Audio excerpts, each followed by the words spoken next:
All right, we had a sudden crash there while reading Matthew. All right, do you see that I'm on again and broadcasting? Did it pop up on the messenger? All right, do you see any button you can click to join in? Okay.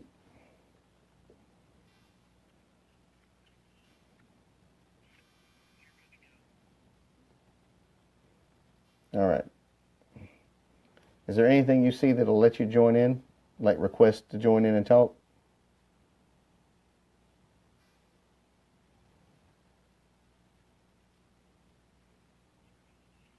Yeah, definitely need to be in a full screen.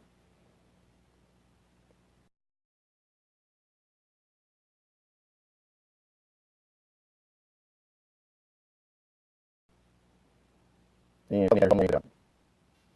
gonna send you an invite.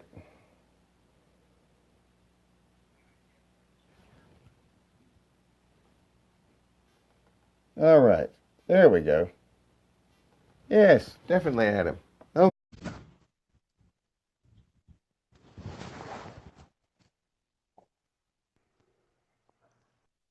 We're good. there we go.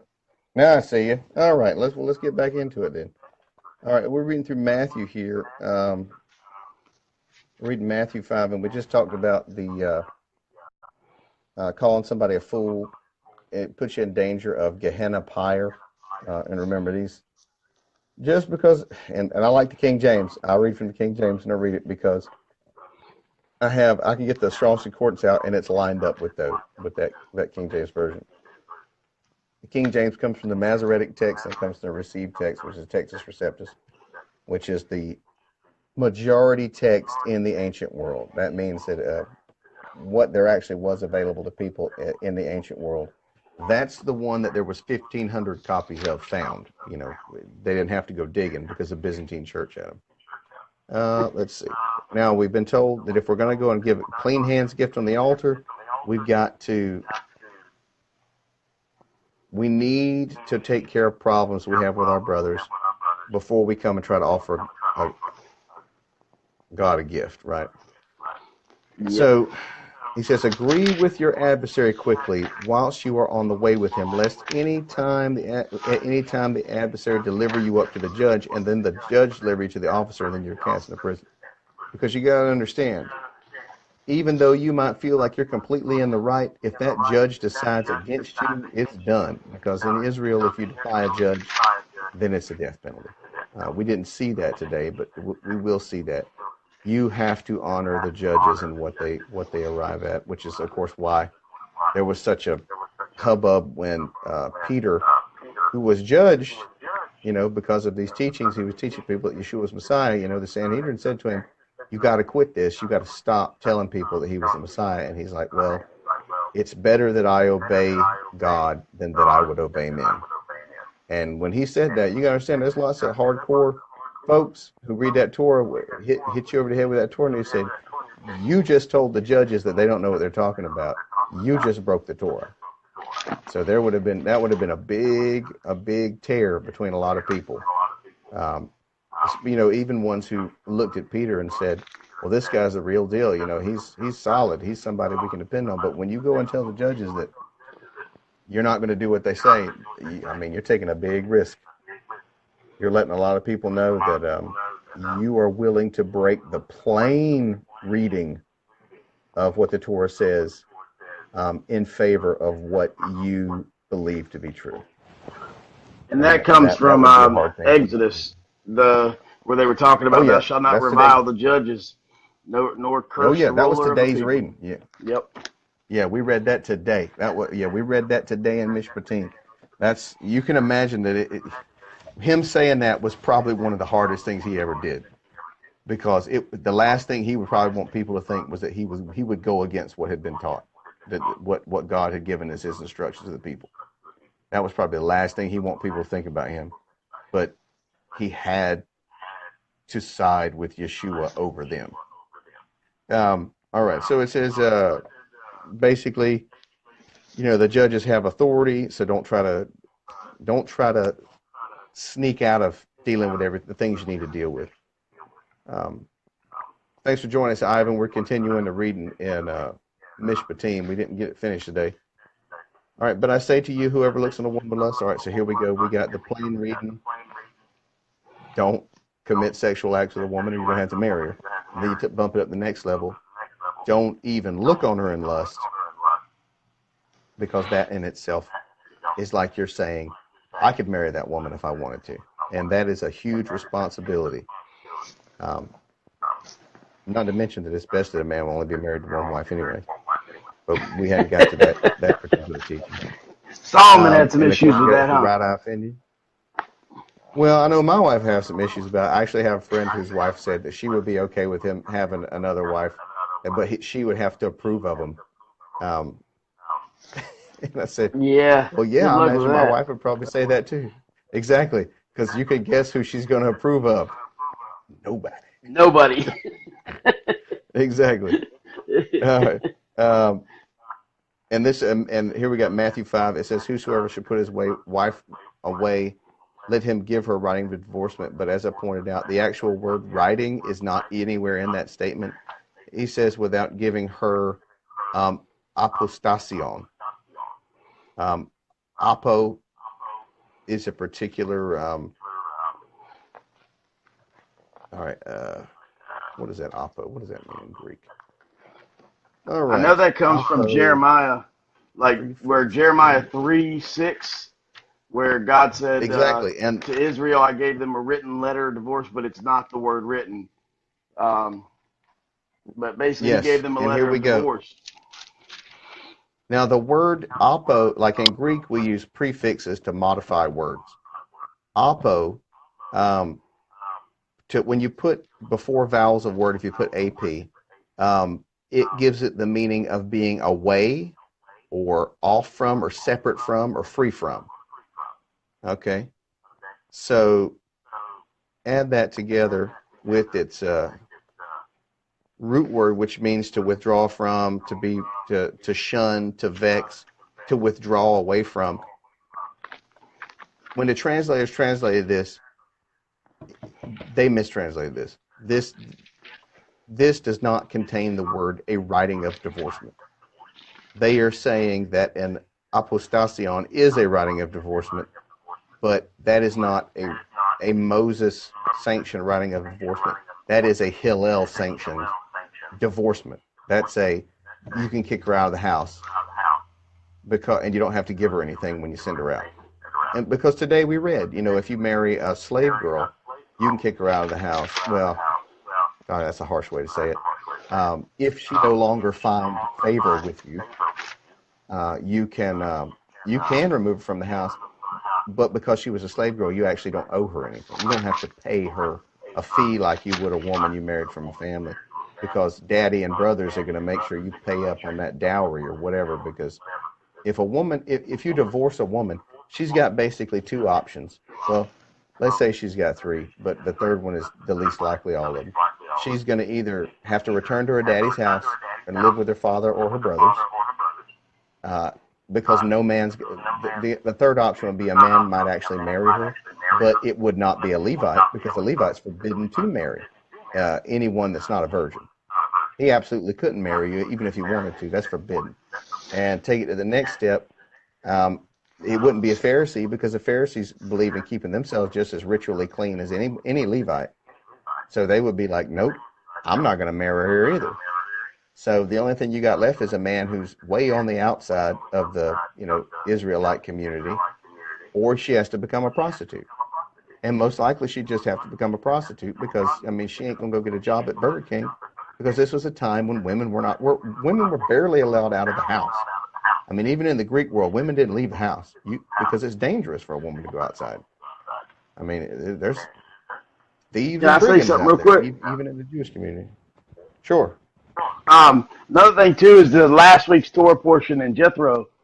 Jethro, basically, we see basically the kind of the marriage covenant happening there in Israel. On that Mount Sinai, and also Deuteronomy 24 talks about the divorce. It talks about if a man is married and he divorces his wife, there's no remarriage after that.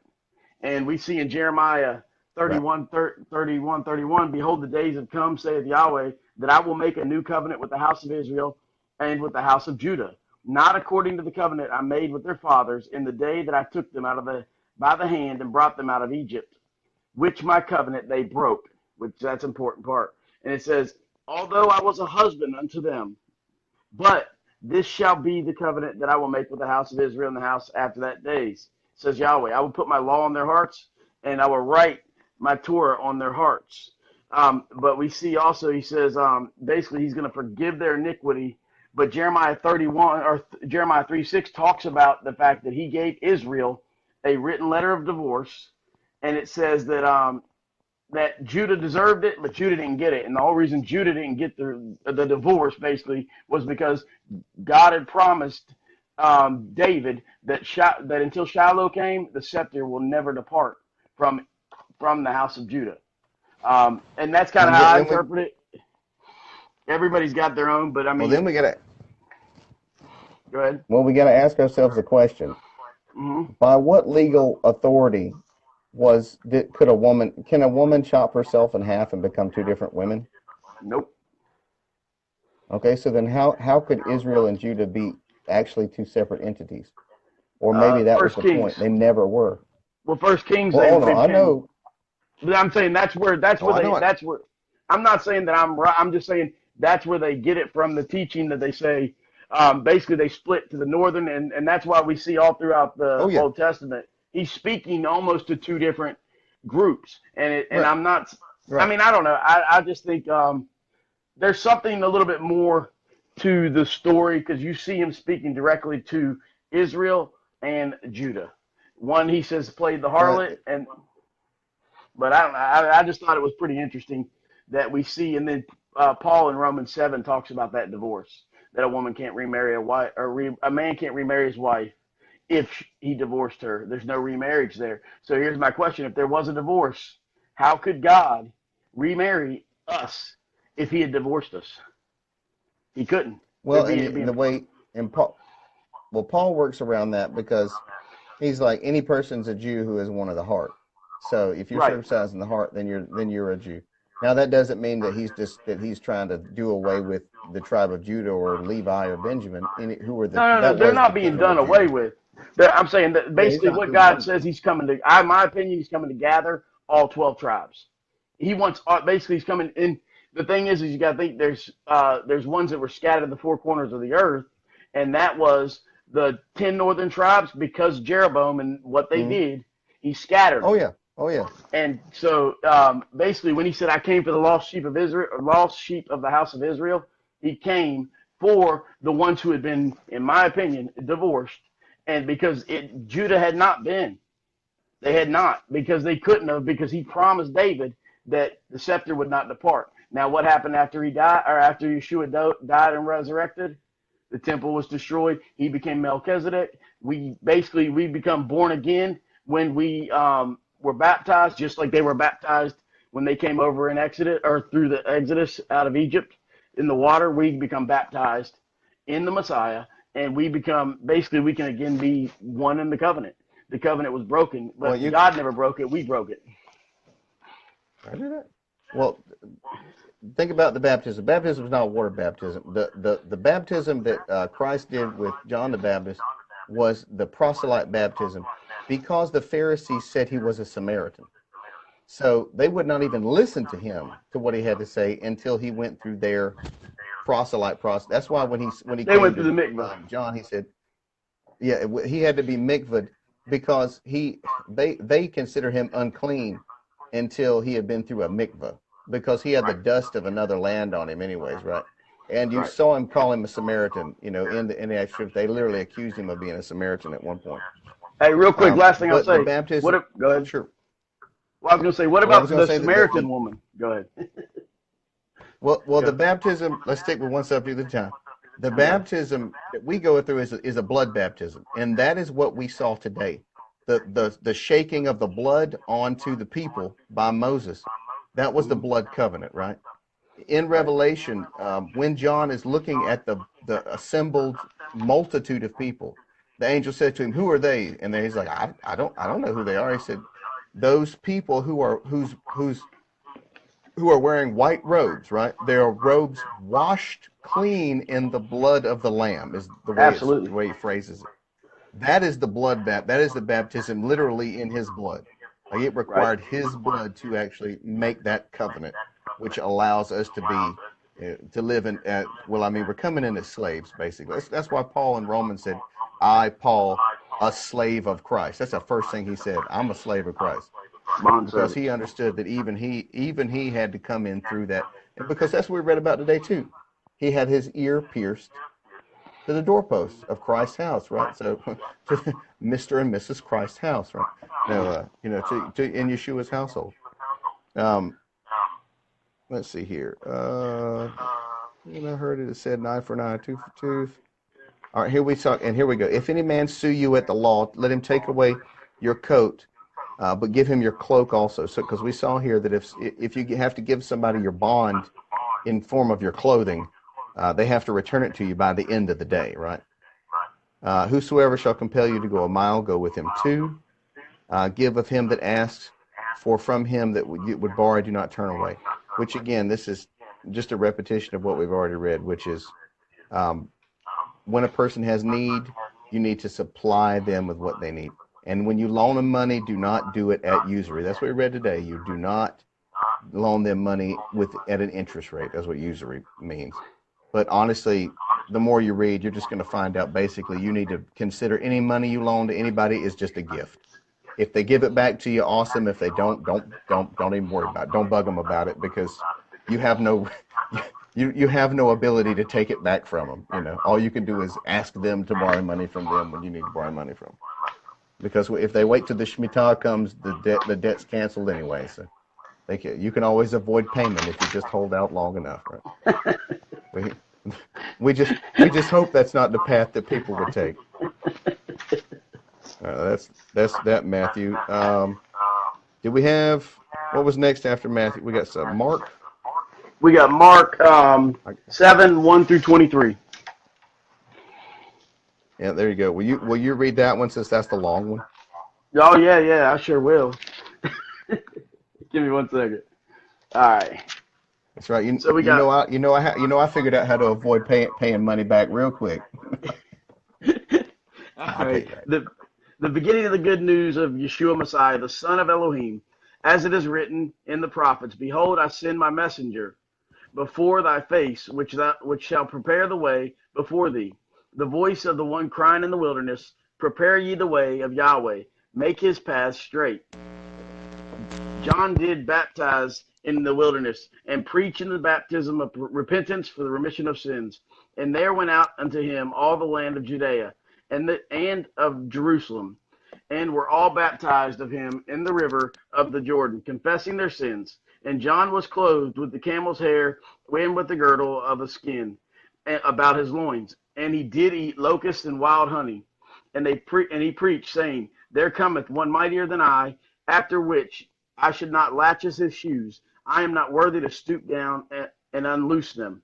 I indeed have baptized you with water, but he shall baptize you with the Holy Spirit, or the Ruach HaKodesh.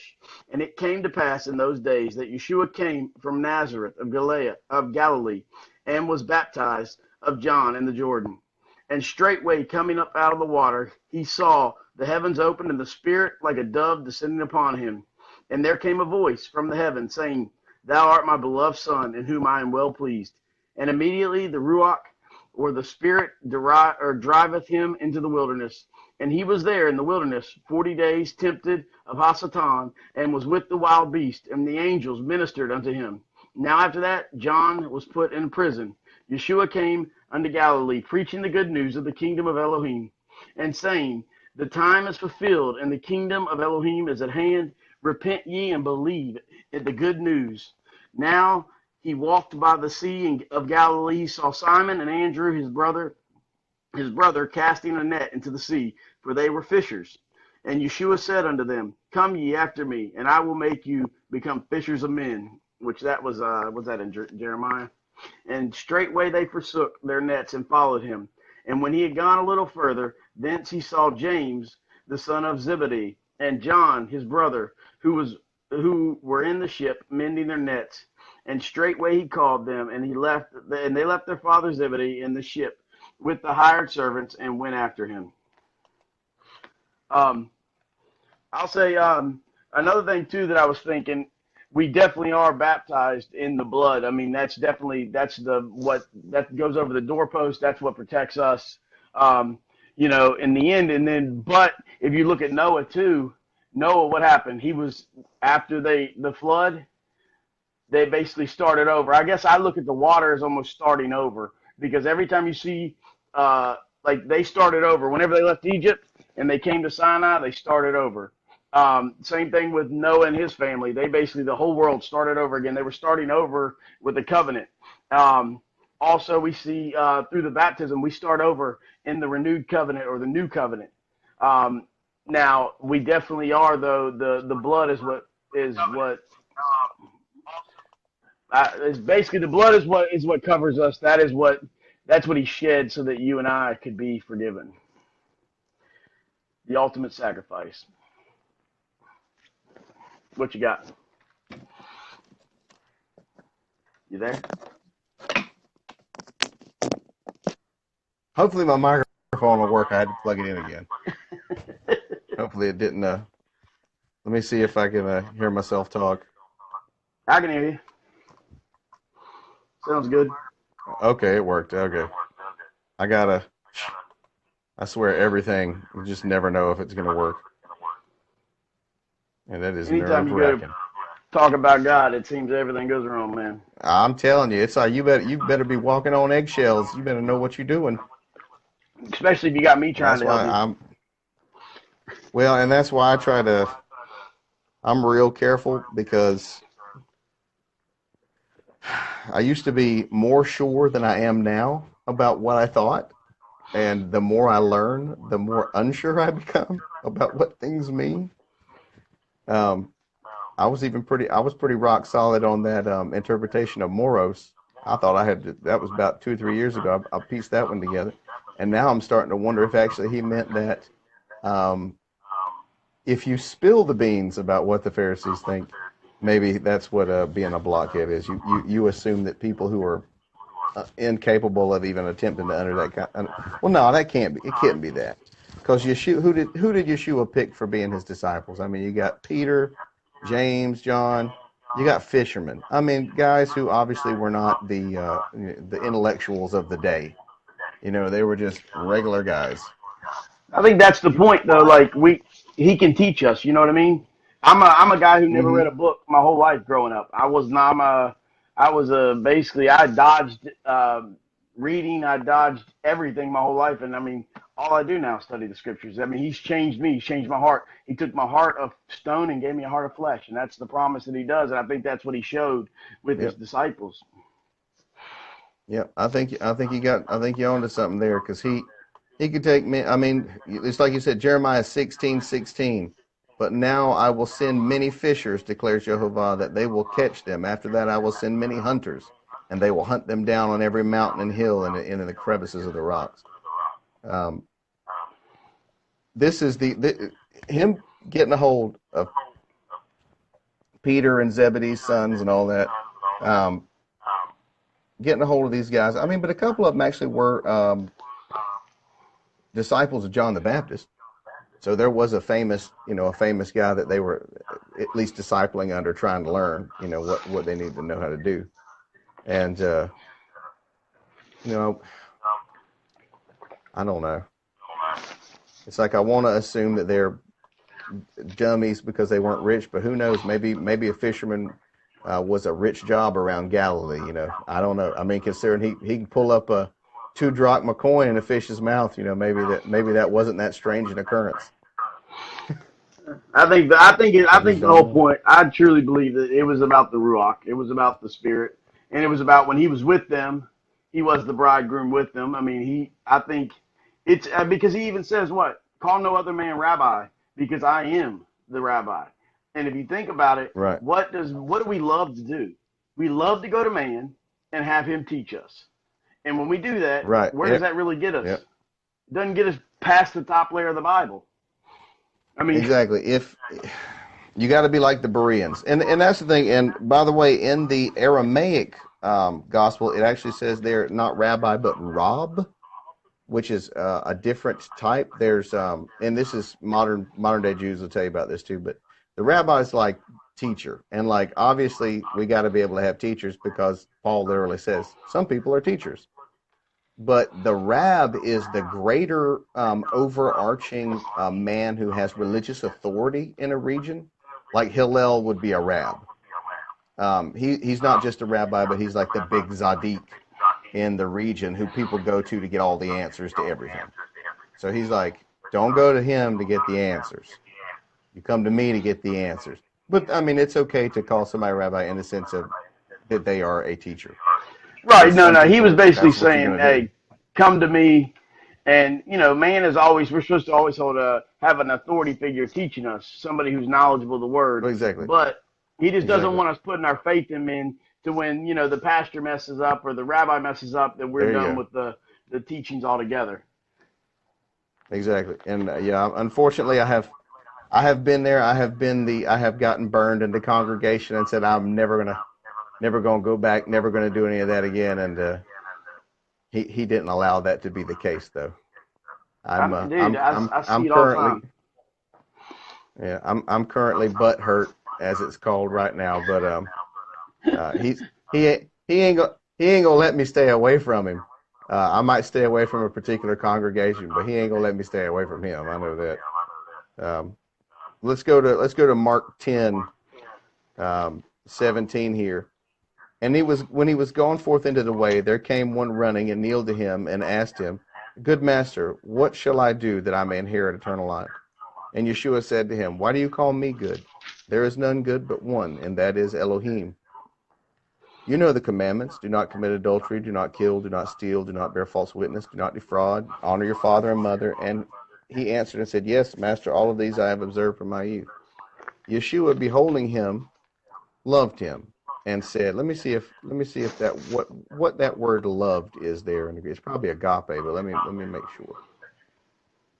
Yeah, agapeo. And ki epion, and said,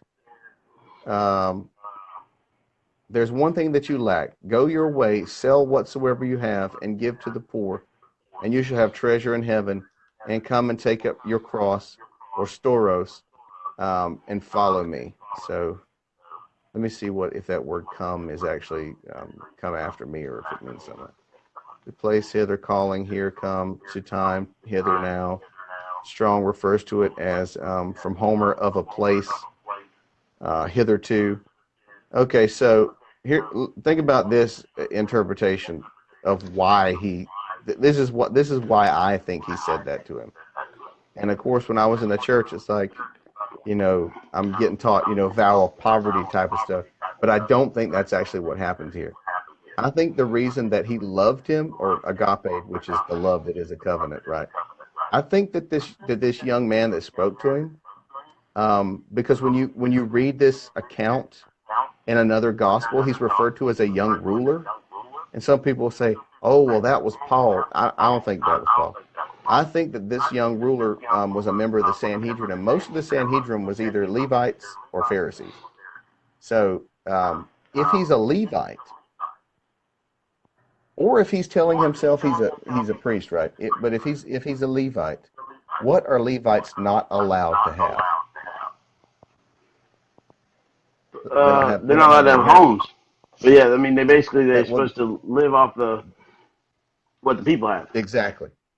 So if this guy's a Levite, then Yeshua's saying to him, well, you keep all the commandments, right? And he's like, yes, absolutely, master, I do that. And he goes, okay, now sell everything you own, because if you're a Levite, you're not allowed to have it, and follow me, because now I'm the high priest, right? So what's the job of a Levite? To serve the high priest. That's what he does. That's all. He just does what the high priest tells him to do. He ministers to the high priest. He ministers to God. That's his job. So if he literally could have been saying to him, if you really want, because he even uses the phrase, you'll receive treasure in the kingdom. And I don't think this is talking about heaven with streets of gold, et cetera, et cetera. No, I think he literally means that you will be paid for your service through the offerings that you will receive as a Levite. The treasure has been provided for you. You don't have to work for it. You just need to do what he has instructed you to do. And then you'll receive your payment, because that's kind of the Levite's lot in life. If they do a good job being a priest, and they minister to the people, and they keep the people in good spirits, literally, if they can keep the people with their hearts, focused on God, and with their, with that spiritual food, then they'll bring the offerings to God, and that Levite will get to eat. He ain't gonna starve. He's gonna be given a home. He's gonna be given a house and a bed and all that other stuff. He'll get plenty of treasure. Well, I'll say something real. Go ahead. Finish up. Think about this. Today, when we read the Haftorah, right? Mm-hmm. The Haftorah reading was Joash trying to get repairs done to the temple, right? So he basically goes to him and he's like, "Why haven't y'all fixed the temple?" And the priest doesn't really answer clearly, but he basically said, "Look, I'm not going to let y'all take in any more money if you're not going to repair the temple." And they're like, "Okay, then we won't take any more money." Basically, I think the point they were making was the priest is not going to pay out of his pocket to repair that temple, because that's not his job.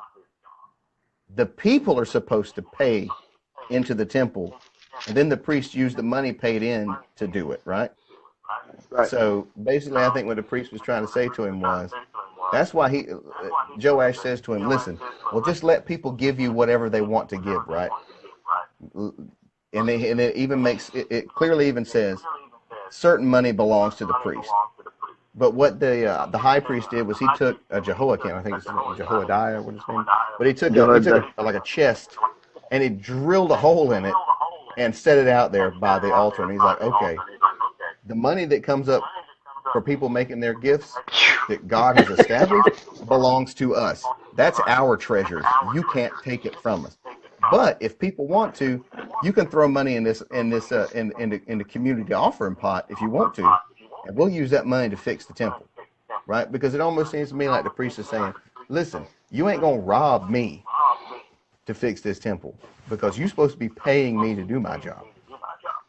And that, absolutely, if we think of it like that, it would make sense why Mark 10 is being used as a continuation of what we read today, because that would at least line up with what we had read, along that idea of people are supposed to be paying the priest to do the job, because initially it was supposed to be the firstborn of every tribe was going to be the priesthood, right? Because he says the first to open the matrix belongs to me, and he reiterated that today. He's like, and it's not just the men, it's your animals too. He said, "Leave them with their mother for 7 days, and on the 8th day they belong to me.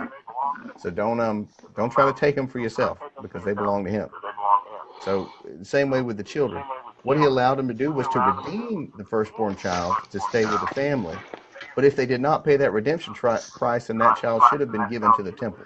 That's what Hannah did when she had Samuel. She had made a deal with God. If he would let her have a baby, she would give the baby back to him.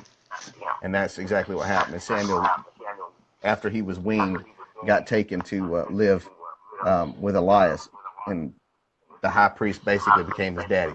The same way that Joash, the high priest, was basically Joash's daddy, because at birth, or like however old he was, his mother gave him to the temple. That's how she kept him safe from Athaliah, because apparently Athaliah was afraid to send somebody up in that temple to start killing kids, because she was willing to kill them out in public. And she did, because she killed all her grandchildren, all the male heirs to the throne. She killed every one of them, except that one grandbaby that gave to the temple. And that one little boy, he would have been an infant at the time. He was probably raised by the high priest. And that's probably why later the high priest was like, I agree. Basically, that's his daddy when he's talking. He's basically talking to his daddy when he's talking to him. All right, so if you look to Malachi, we see the robbing of the temple, or robbing of where it says in Malachi 3:7, "Even from the days of your fathers you are gone away from my ordinances, and have not kept them. Return unto me, and I will return unto you, saith Yahweh of hosts." Will a man rob Elohim? Yet you have robbed me. But you say, wherein have I robbed you? Right. In Tithes and tithes and offering. offerings. You are cursed Yes. with a curse, for you have robbed me, even this whole nation. Bring your tithes into the storehouse, and there may be meat in my house. And basically, look at today. Look at the churches today. Unfortunately, Yep. we're building up Very good. buildings. We're building up, walls, and we're not taking care of the people. We're letting the Yep. government take care of the people. Um, Another thing I was going to say is Well, I think that if you look at that, I think you're right that he was probably a Levitical priest, the guy that he's speaking to. it But seems to make sense. also, but if you think too, when he's talking about storing up treasures in heaven, if he's keeping the commandments, we don't get salvation through keeping the commandments. Abraham, he had faith and then he obeyed. It comes from faith and then obedience. And the thing is this guy was doing obedience and was missing the whole faith. And you know what I mean? It's easy to, I mean, we can keep the commandments, but if you don't have the salvation, if you don't have the faith in Messiah Yeshua, you have basically, we got nothing, because it's not by works we get there. It's faith through obedience afterwards. We obey because we love him. We don't obey because we're trying to get salvation. Well, the thing with him using the word the kingdom of God, like people tend to think that means like heaven, like the third heaven. I think he's literally talking about Israel. Like he's talking about the kingdom of God is Israel, because Well, no, it definitely is. I think you could Jehovah's be right. supposed to be the king. He's supposed. Well, I mean, Jehovah's supposed to be the king of Israel. I mean, he either Absolutely. is or he isn't. You know, No, I if, agree. if that where his kingdom would be. So what we got here? Is that We are Mark? on, What we read 10. yep, We just we're read on, Mark 10, I think. yep, we're in Yeah, Acts 23, 1 through 11. got it. Acts 23. Yep. Let me read it. Yes, please, if you would.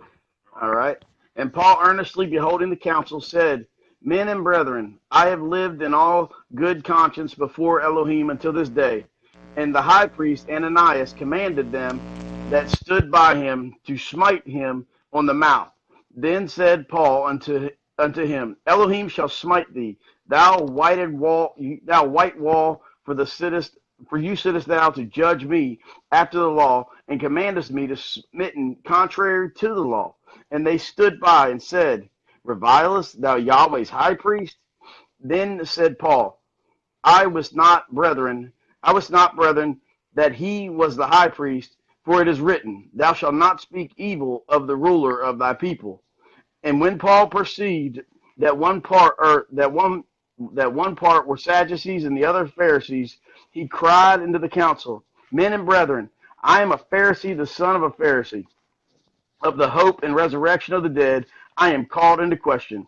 And when he had so said, there arose a dissension between the Pharisees and the Sadducees, and the multitude was divided. For the Sadducees say,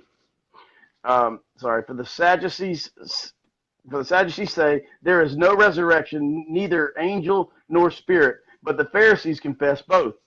And there arose a great cry in the scribes. What verse am I going to? And the Pharisees part arose, strove, saying, We find no evil in this man, but if the ruach of an angel hath spoken to him, let us not fight against Up to Yahweh. 11. I got it up 11. till Acts 23, Okay. 11. Okay. And when there arose great dissension, the chief captain, fearing lest Paul should have been pulled into pieces of them, commanded the soldiers to go down and take him by force from among the people, and say to them, and bring him to the castle. And that night following, Yahweh stood by him and said, Be of good cheer, Paul, for as thou hast testified of me in Jerusalem, so must thou bear witness of me in Rome.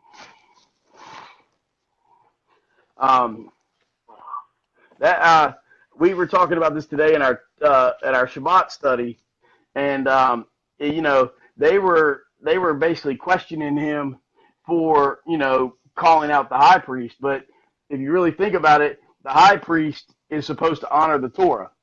The high priest struck Paul, and there were basically you need 2 or 3 witnesses to even have to judge somebody. And there was no 2 or 3 witnesses here to judge him. I mean, basically, and Ananias, from what I've always read about him, he was paid and bought and put there, because the real lineage, from everything that I've studied, would have been Yochanan and then Yeshua. And I don't know if you have you seen anything about that? I have. Hold on, I'm checking the microphone again. That's all right. But basically, Paul here is just Okay. he's basically telling Ananias, hey, you're supposed to honor the Torah, and you're not doing so. And then the Sadducees and them get an argument because he brings up something that doesn't go with their doctrine. And I agree with you about Ananias the high priest. Right. The priesthood was pretty much Sadducees, right? Mm-hmm. If you were in the role of the high priest of Israel, you were essentially king of the Jews. Okay?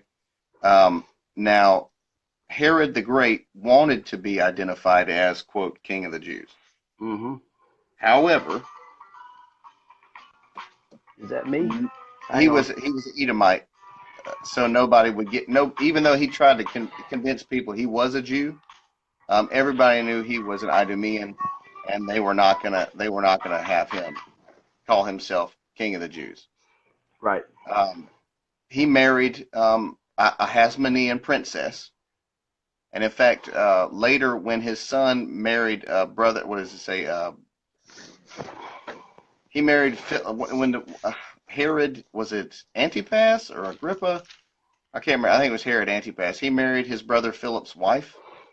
Yes. And that's when John the Baptist ended up getting beheaded. That woman was a Levite, because you have to remember that the Hasmonean kings were Levites.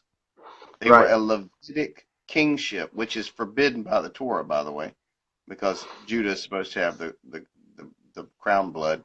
But anyway, he built himself a temple bigger than Solomon's, and it was identical. Oh yeah. I mean, yeah. And he made sure that the one thing was taller too.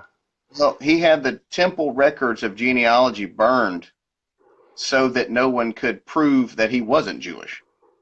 Because basically he's like, well, if you guys won't accept that I'm Jewish, I'm going to burn all your historical records so you can't even prove that you're Jewish anymore. Which, in my opinion, might be where the him killing all the firstborn comes from, because it may be more of a statement about what he did to the birth records. Because if he destroyed all the birth records of all the children, then yes, technically they would not be able to prove who their parents were in a Jewish court. And that would definitely make it hard for a people who spend a lot of time making sure they knew their genealogy. Well, think about this too. Everybody knew their history. I mean, look at Luke's. Luke counts Yeshua all the way back to Adam. Right. Or is it Matthew? I think it's Luke. But Luke literally counts it all the way back to Adam. So if anybody ever had a question, that meant that somebody was actually keeping records of family lines long enough to go back to the first man. True that. That's impressive. Yeah. I mean, I don't know my family history that far back. No, they made sure they knew it. In John 4, we see the Samaritan woman. It says, and he said, and he must need go to Samaria, blah, blah, blah. It says, all right, it says, Yeshua made and baptized more disciples. Though Yeshua himself baptized disciples, Judea, they were he says, okay, now Jacob's well was there. Yeshua, therefore, being wearied with his journey, sat thus at the well. And it was about 6 o'clock, or the 6th hour. And there cometh a woman from Samaria to draw water And Yeshua, basically, he goes and says, hey, I'll give you water so that you never thirst again. And then he says, then saith the woman of Samaria unto him, how is it that you, being a Jew, askest the drink from a Samaritan or Samaria woman?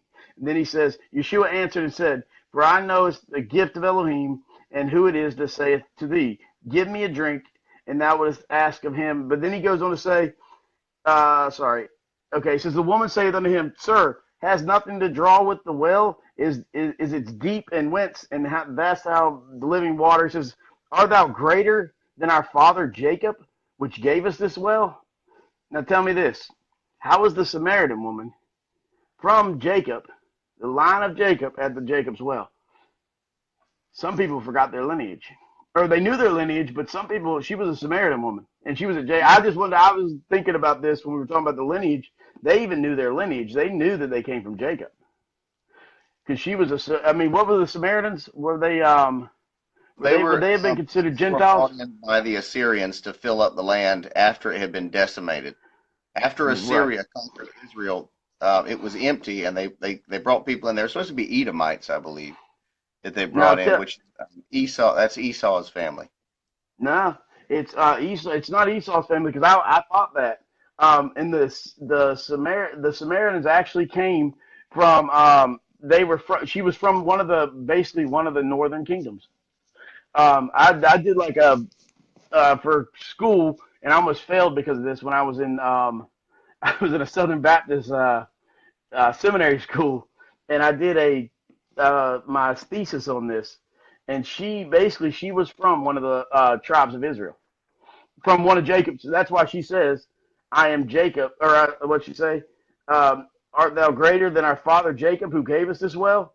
And the whole they point claim was to be from Ephraim or Manasseh. Right. It says here they say they're descendant. Well, I mean, look at the Muslims. The Muslims say that they're the.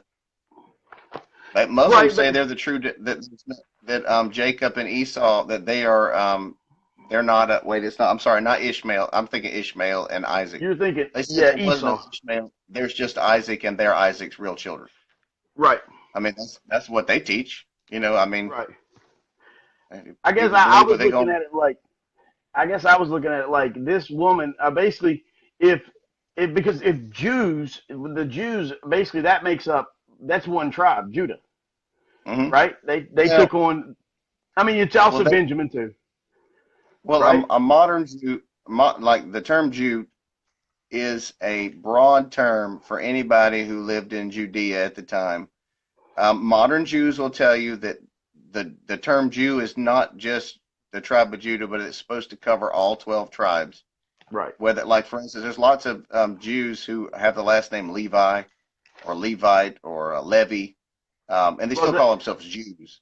Well, the Levites were part of it was Benjamin, Levites, and from everything that I read, it was Benjamin's, Levites, and Judah.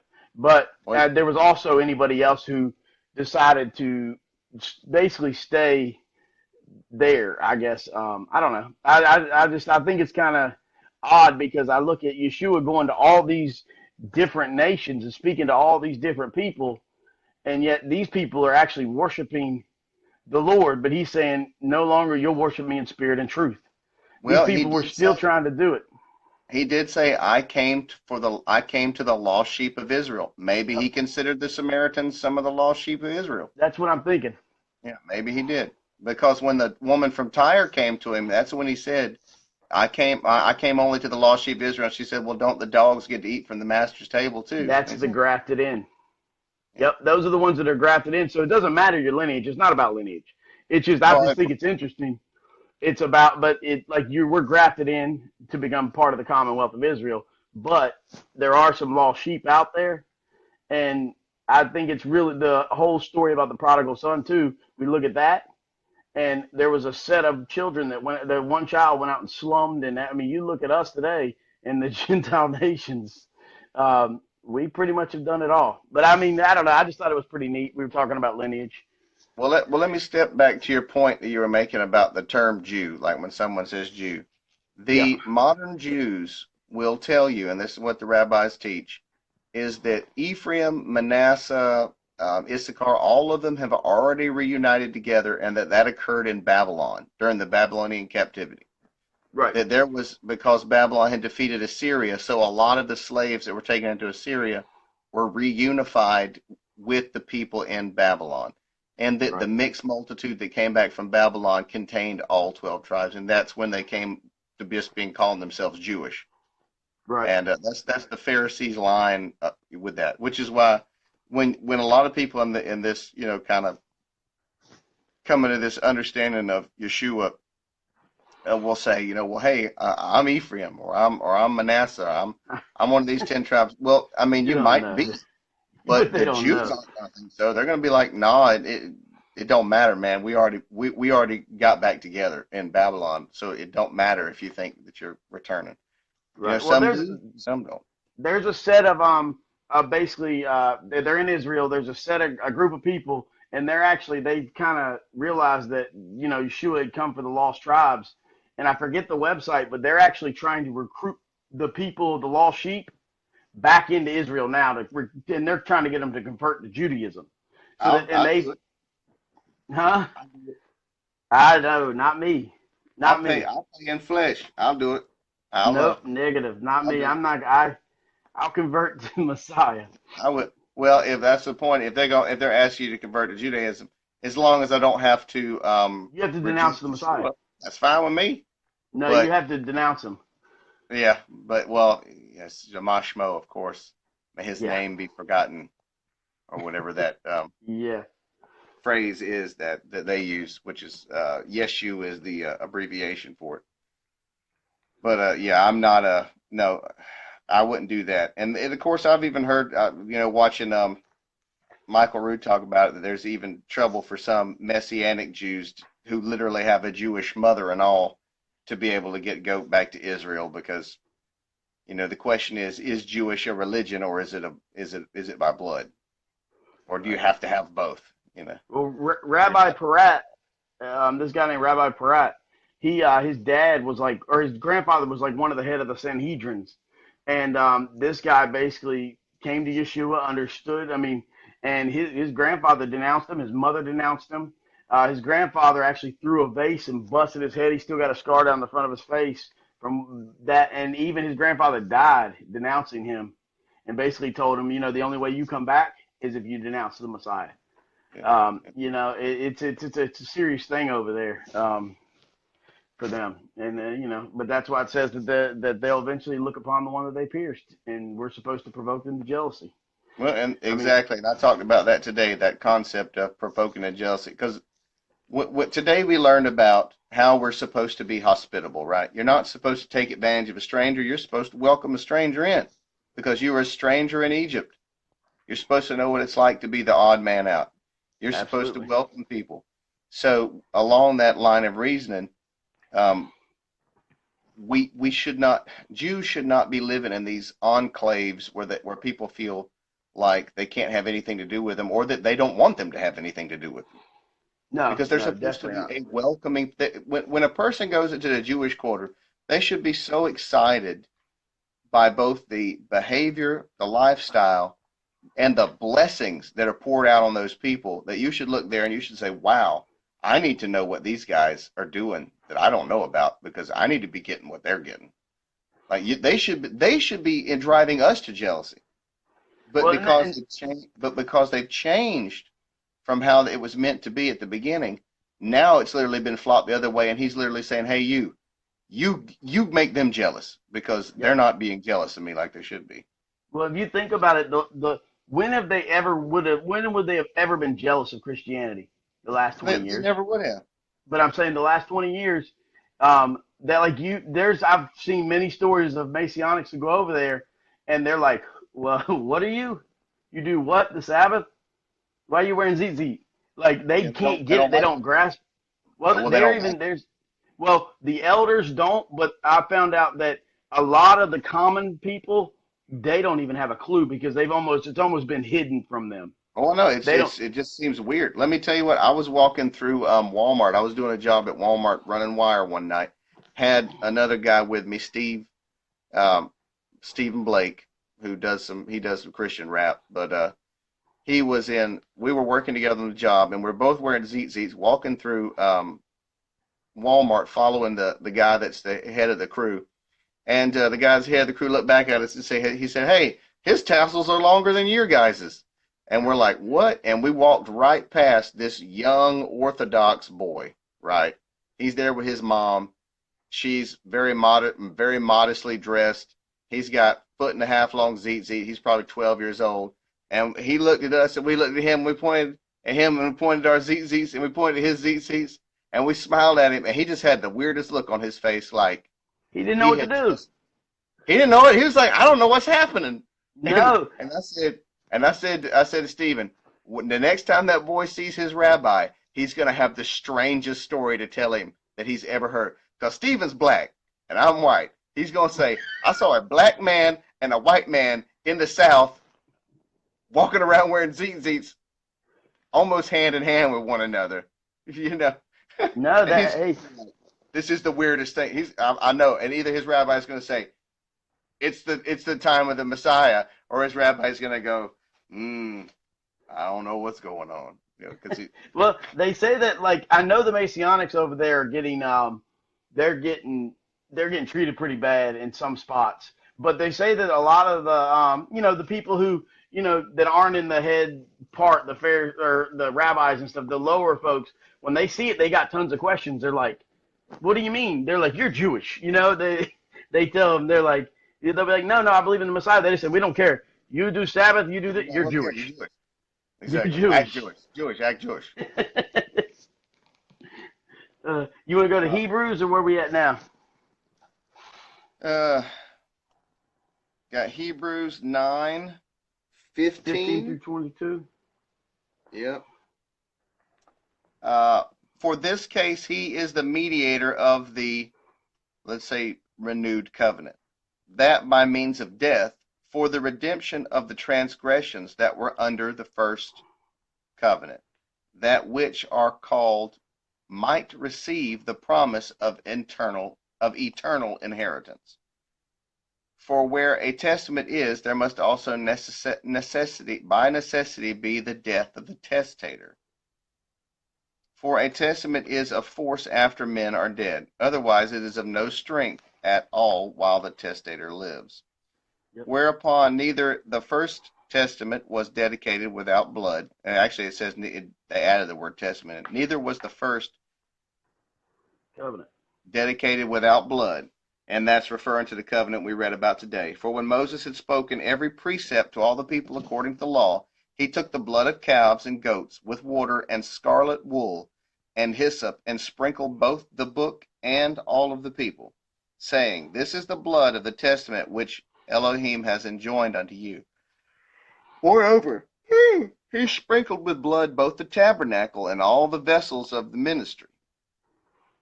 And almost all things are by the law purged with blood, and without shedding of blood there is no remission. Let's see what that word remission is. I bet it's going to be propitiation. I think it's interesting. It ties back to Genesis 4:4, and I'm guessing that's when he covered them with the animal skins. The release of bondage or imprisonment. So what? And this is the problem with reading Hebrews. Is it's hard to figure out what in the world. Well, I think this is talking about Moses.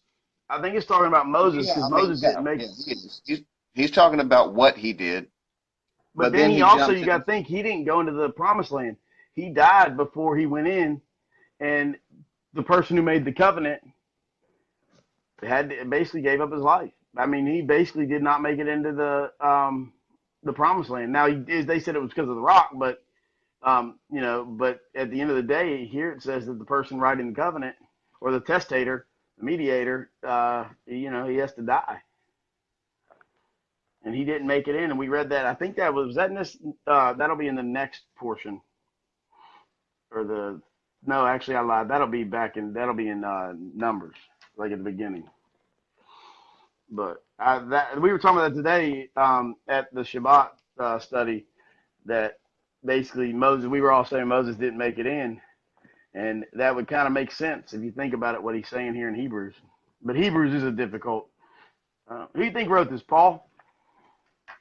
Well, I think what's happening is it literally is written for Hebrews. That is to say, it's written for people who know both the Torah Alpo, which is the oral Torah, and the written Torah.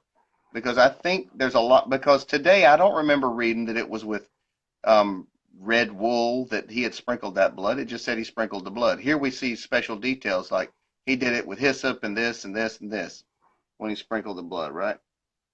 Right. Those are extra details that we didn't get today in the blood sprinkling. I think we get it. We get it a little bit later in Deuteronomy. I think. Well, I'll double check we'll that. see when it happens. I think, but I'm thinking the reason that Hebrews can seem so strange is because a lot of what they're talking about is also coming from the oral Torah, and it's like, for instance, and I absolutely guarantee you it's quoted because in Acts, when Paul mentions Jannes and Jambres, those are the Yes. names of Pharaoh's magicians. Yes. And how in the world do they know the names of Pharaoh's magicians? The book of Because it ain't Yashas. in the Torah. Because it's part of the oral tradition. It's part of the oral Torah. That's where it came from. Yeah. So these people definitely knew it. I mean, Numbers like, 19. It goes with the red heifer. with the ashes, the cleansing with the Yeah. ashes. Is that what you're referring to? Yep. It's Numbers 19. It goes basically the scarlet, the hyssop were tied together. The scarlet wool, the thread was tied around it, and that was for the sin offering. And whichever one turned red, I guess, was the one that they sacrificed or they No, offered. you're talking about Yom Kippur. Yeah, but it's the red heifer. It's for the sin sacrifice. Okay, let's You see see. what I'm saying? I do. I got it. It says the trio is found in two different ceremonies. The more noteworthy one is the sacrifice of the red heifer in Numbers 19. While the heifer was being burned to ash outside the temple, a branch of cedar, most likely a shrub, a juniper, and a piece of hyssop were tied together with a scarlet wool yarn and tossed onto the burning cow. When the entire sacrifice was reduced to ash, the ash was used to purify the water used in the other temple ceremonies. And then Leviticus 14 describes a ceremony in which the trio played a more prominent role, the cleansing of a person from leprosy. And So that's that water they kept in the laver of washing was that water of cleanliness. It's made with the blood of or made with the red heifer's carcass that's burnt. That's how you make soap, by the way. That's soap. That's what it is. It's lye soap with hyssop and bug shells in it for color, and wood fiber for scraping when you rub, like lava soap. When you rub your hands with it, it rubs off the outer layer of your skin too. I didn't know that. I Yes, know. that's soap. You know when Yeshua washes their feet before at the when they're at the Last Supper. You know what I'm talking about? What, when they wash the feet. You know, when Yeshua, they wash each other's feet, and Yeshua washes their feet. The laver, that's what they would do before the high priest could enter in the Holy of Holies. And basically, that was almost another. That was like a form of the feet are the dirtiest part. I guess back then were the dirtiest part of the body. Well, I can tell you where the idea comes from is the Pharisees had declared that certain lands were unclean. And if the dust of those lands touched you, you were unclean. And that's in Alfred Edersheim's sketches of Jewish social life. For instance, if you walked through the land of Samaria, you were unclean. If you just walked through it, you were unclean until you were mikvahed. You'd have to be cleansed of being walking there.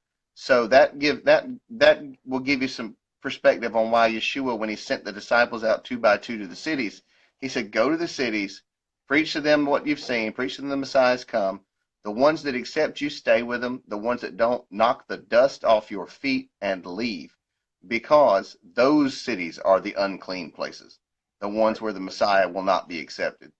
Those are what he was identifying as unclean places. While the Pharisees said, like, anything, like, for instance, you could go all the way from Jerusalem to Babylon and you would never be considered unclean, because in the past, David had conquered that land and it had never been made unclean, per se, by whatever standard they had.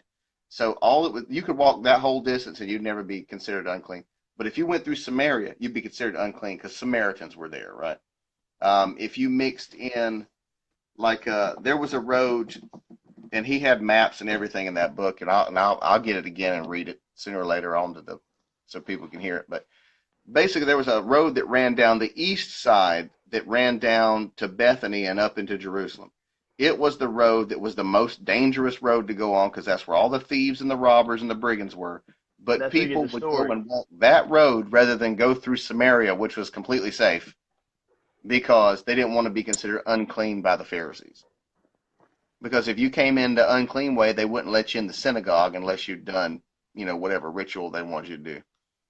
So that's why I was saying that Yeshua had to go through that proselyte baptism, because he had to regain his Pharisaic cleanliness so that he could go into a synagogue. Well, what about the fact that they do it before he dies? You mean while they washed his body? No, they washed his feet. They washed the feet, though, which is basically the same thing they did. You got to think, at Mount Sinai, what they do, they were washed clean right before they, that was in our last Torah portion. That was a ceremonial cleansing, just like they had to do whenever they entered into the Holy of Holies. But anytime you go to, basically, whenever you're going to meet a holy God, the same thing is going to be happening with our robes. Are going to be washed white, clean. Well, yeah, clean. Well, that's what I'm saying. So I think also that maybe the Pharisees added a little bit to it.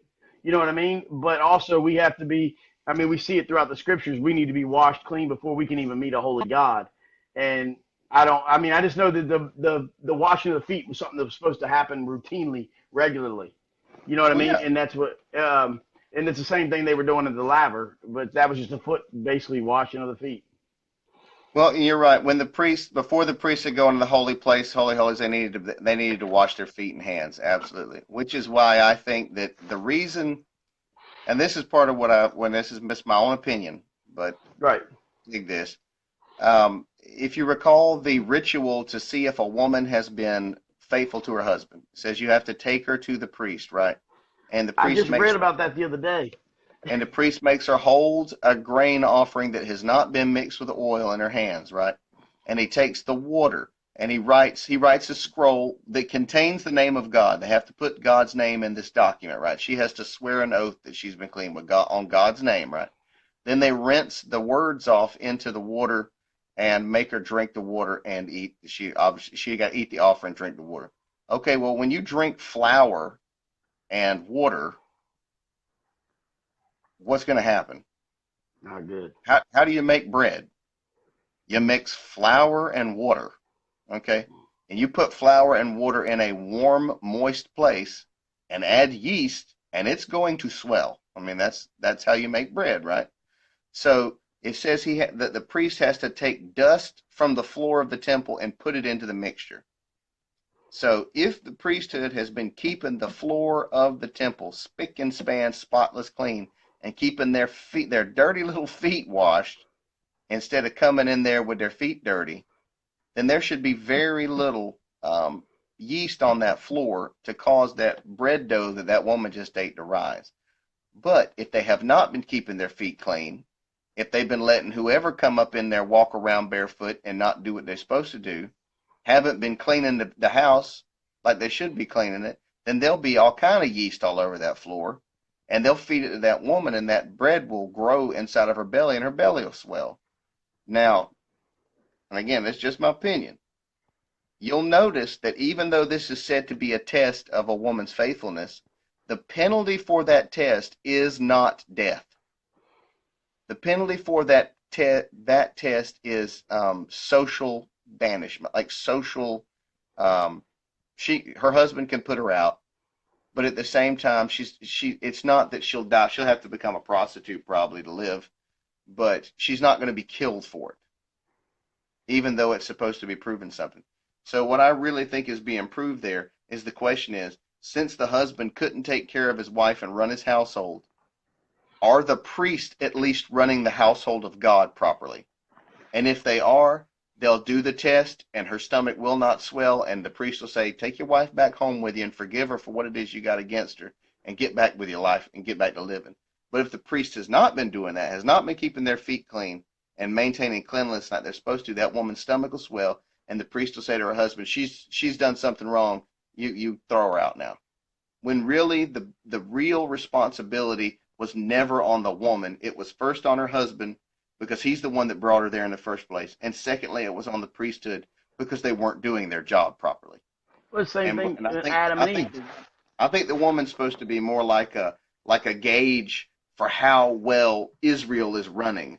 It has nothing to do with her being unfaithful. It has to do with Israel being the unfaithful wife. Absolutely. You get what I'm saying? It's like because again, she doesn't have to die. She's a pariah and she's been disgraced, but she doesn't die for it. Right. And that's just, like I said, that's just my opinion. I just picked up on that one day. I think you're right too, because it sounded like they were feeding her bread dough. You know? Well, I mean, also I read something and I literally read this probably like 3 days ago, so I started looking it up. Have you ever heard of the Hefsek Tahara? Basically, in the Torah, the rabbinic law, this is in the oral, is a verification method used from the Orthodox Jewish community by a woman who is in Niddah, the state to determine menstruation has ceased. The rabbis have to actually look at their underwear. Well, somebody's got to decide, right? Yeah, but come on. I think the woman could figure it out better than the rabbi. Well, I think so too. But you got to remember too, you're dealing with the people who have been so brainwashed for so long that literally you have to put your right foot on first, your right shoe on first, then your left shoe, then tie your left shoe, then tie your right shoe, and you may not take more than 3 steps without a kippah on your head or the yarmulke. I mean, you got to understand that's the kind of life, and you've got to honor. It's like, for instance, I take Amish people. It is a great credit to their faith that they would rather do everything the hard way than to just have some electricity. You know, I'm proud of them. They're hardcore. I respect that. Only problem is they're ignorant and dumb.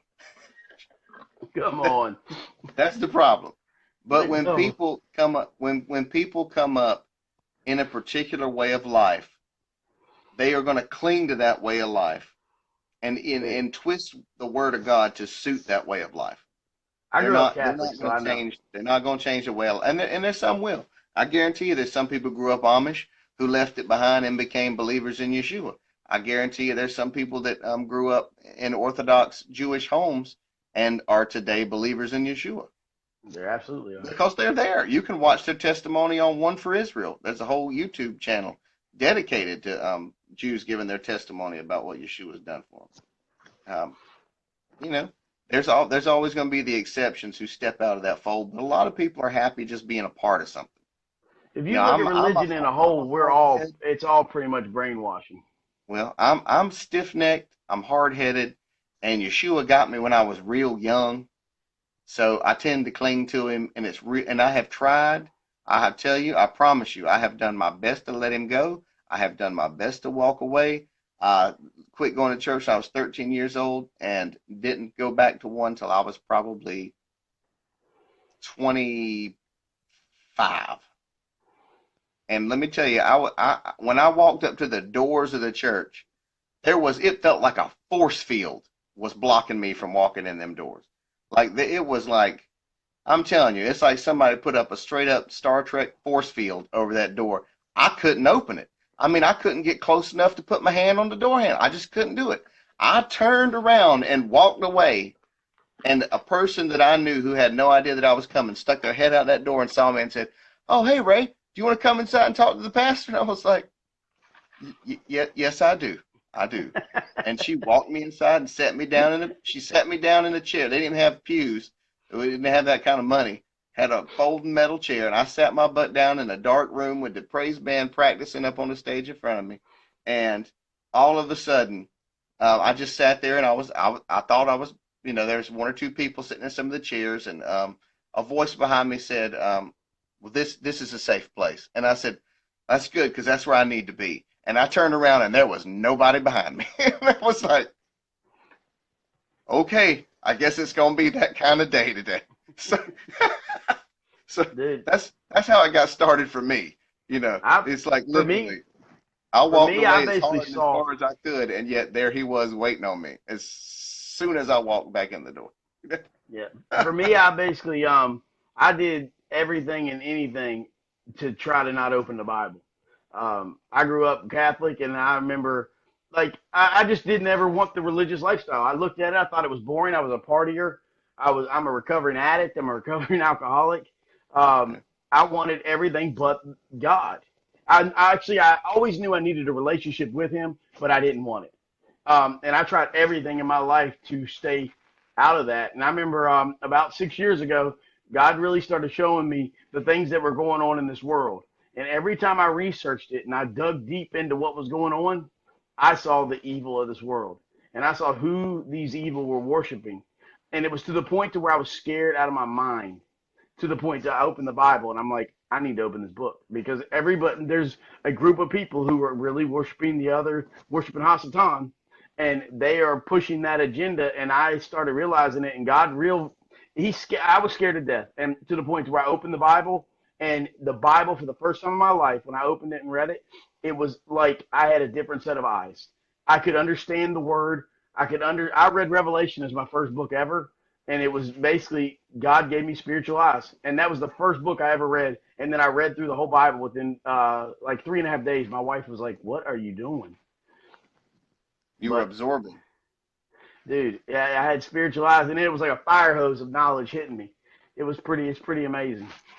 Yeah, I really thought I knew what was in the Bible, and my wife got me an iPad or iPod when they first had a 4 gig iPod with a little circle on the front of it. You could slide your finger around, and she put the whole Old Testament, whole New Testament on there for me, and I would just listen to it all day long while I was working because I was installing wiring for security systems in houses, and it was just me by myself all day, and I would just listen to it and listen to it and listen to it, and I wasn't always focused super hard, but every once in a while something would pop out, and I would be like, "Wait a second, I didn't know that happened. I didn't know that's how that happened." And I kept learning more and more and more, and it kept reshaping and changing what I thought. Like, I always thought of hippie Jesus. Well, Jesus is a hippie, and We he thought thinks we knew this. what it meant. That's the worst Exactly. part And with and as I started to listen, I started to listen. I got contemplating and thinking. I'm like, I really don't understand what's going on. And then the last 7 years, I've been reading the Torah portions and keeping Sukkot and going to the feast and just spending time in the way he told me to spend time. I mean, I haven't gone to Jerusalem for Sukkot, which I would like to do, but yeah, me too. I have at least been spending it with other people that believe on him, Absolutely. and want to do what he says. And it is such an amazing experience to be in the present because it just changes your whole understanding of, like, for instance, you can imagine in Jerusalem there would be more than 1 million people, piled up in one little city. Just Yep. Lord knows, I don't know how the sewer system could take it. Honestly, I don't know how they dealt with all the waste because my God, there must have been a lot of it. All them people in one place. I'm wondering how they took care of all that. I But never. You think of some of the can you wildest things. imagine? I mean, I especially, I never mean, that's thought of that. imagine in the wilderness. Let's say there's 1 million people in the wilderness, and you have to keep your droppings outside of the camp. So how far do they have to walk to actually go use the bathroom? Before they got outside of the edge of the camp, they dig a hole and take a dump in a hole or whatever. When And you I can was in the imagine military, we used to have to walk like a half a mile to the latrines, and exactly, and you can imagine We that's couldn't probably even about make how it far there. they We had to would just walk go outside outside. of the camp. Just keep going till you can't see nobody else, and then you can go. You keep it, clinch it till then. That's right. When you outside of everybody else's view, you can go then. I wonder about those kind of things because when I'm at Sukkot, and I try to make sure I got a tent that's close to where the bathrooms are set up out there because, well, I don't want to have to strain myself. But anyways, I think about that kind of stuff, and spend time with people who love him and want to be involved with him, and they don't have a choice but to love you too. And that's the thing. Is like even though, like, lots of times you meet new people, and some people you meet and you're like, oh, we're just never going to get along. We're never going to see eye to eye. I get a weird feeling about them or whatever. But if they're the family of God, you have to put that aside and say, well, until they've literally done something wrong, I don't have a right to think that I'm not going to get along with them. Because if the words out of my mouth, if I homologeo, that means if the same words come out of my mouth as come out of Yeshua's mouth, then there's no reason that me and that person would have any problem at all. Absolutely. And that's coming to realization like that, and walking it and seeing it, it just changes the whole view and understanding of what he wants for Israel and for his family. I mean, really, it's the kind of relationship where there just shouldn't be all these nonsense problems that people have, all this, I'm going to call it feelings oriented body language. I'll put it to you like this. People with Asperger's will do very well in the kingdom of God because you don't have to understand body language. You don't have to understand the intricacies of the body politic of whatever it is that people have got going on. All you have to do is what God said, and everything else will be fine. No one can expect more from you than what God told you to do. And the daggum problem with these Pharisees is that they keep adding on more and more and more. And I appreciate it. Don't get me wrong. I like rules. I like order. I really do. But eventually they start piling on stuff that you say, wait a second, isn't that the opposite of what Moses told me to do? And that's exactly what you see happen with Yeshua. He's like, he goes out in the field on the Sabbath with his disciples, and they're gleaning the grain out of the field, which is a totally okay thing to do. They're not harvesting grain. They're just eating what's there. On the sabbatical year, which we read about the sabbatical year today, it says on the sabbatical year, everybody can go out in the field and eat. That's an entire year that is a Sabbath. And it clearly says anybody can go out in that field and eat. Now, you can't harvest that field, but you can eat from it. Like, that's permissible. And these guys are trying to say, you can't do that on the Sabbath. And what's his reply to him? He says to him, you know what, I bet you think that the priests right now are violating the Sabbath. Well, the way he says it to him was, haven't you read that the priest violates the Sabbath day and yet is guiltless or is blameless? Because the priest that's out there, it's not a job. It's not work. He's ministering. He doesn't get to quit ministering. His life is to minister. That's just what you do. You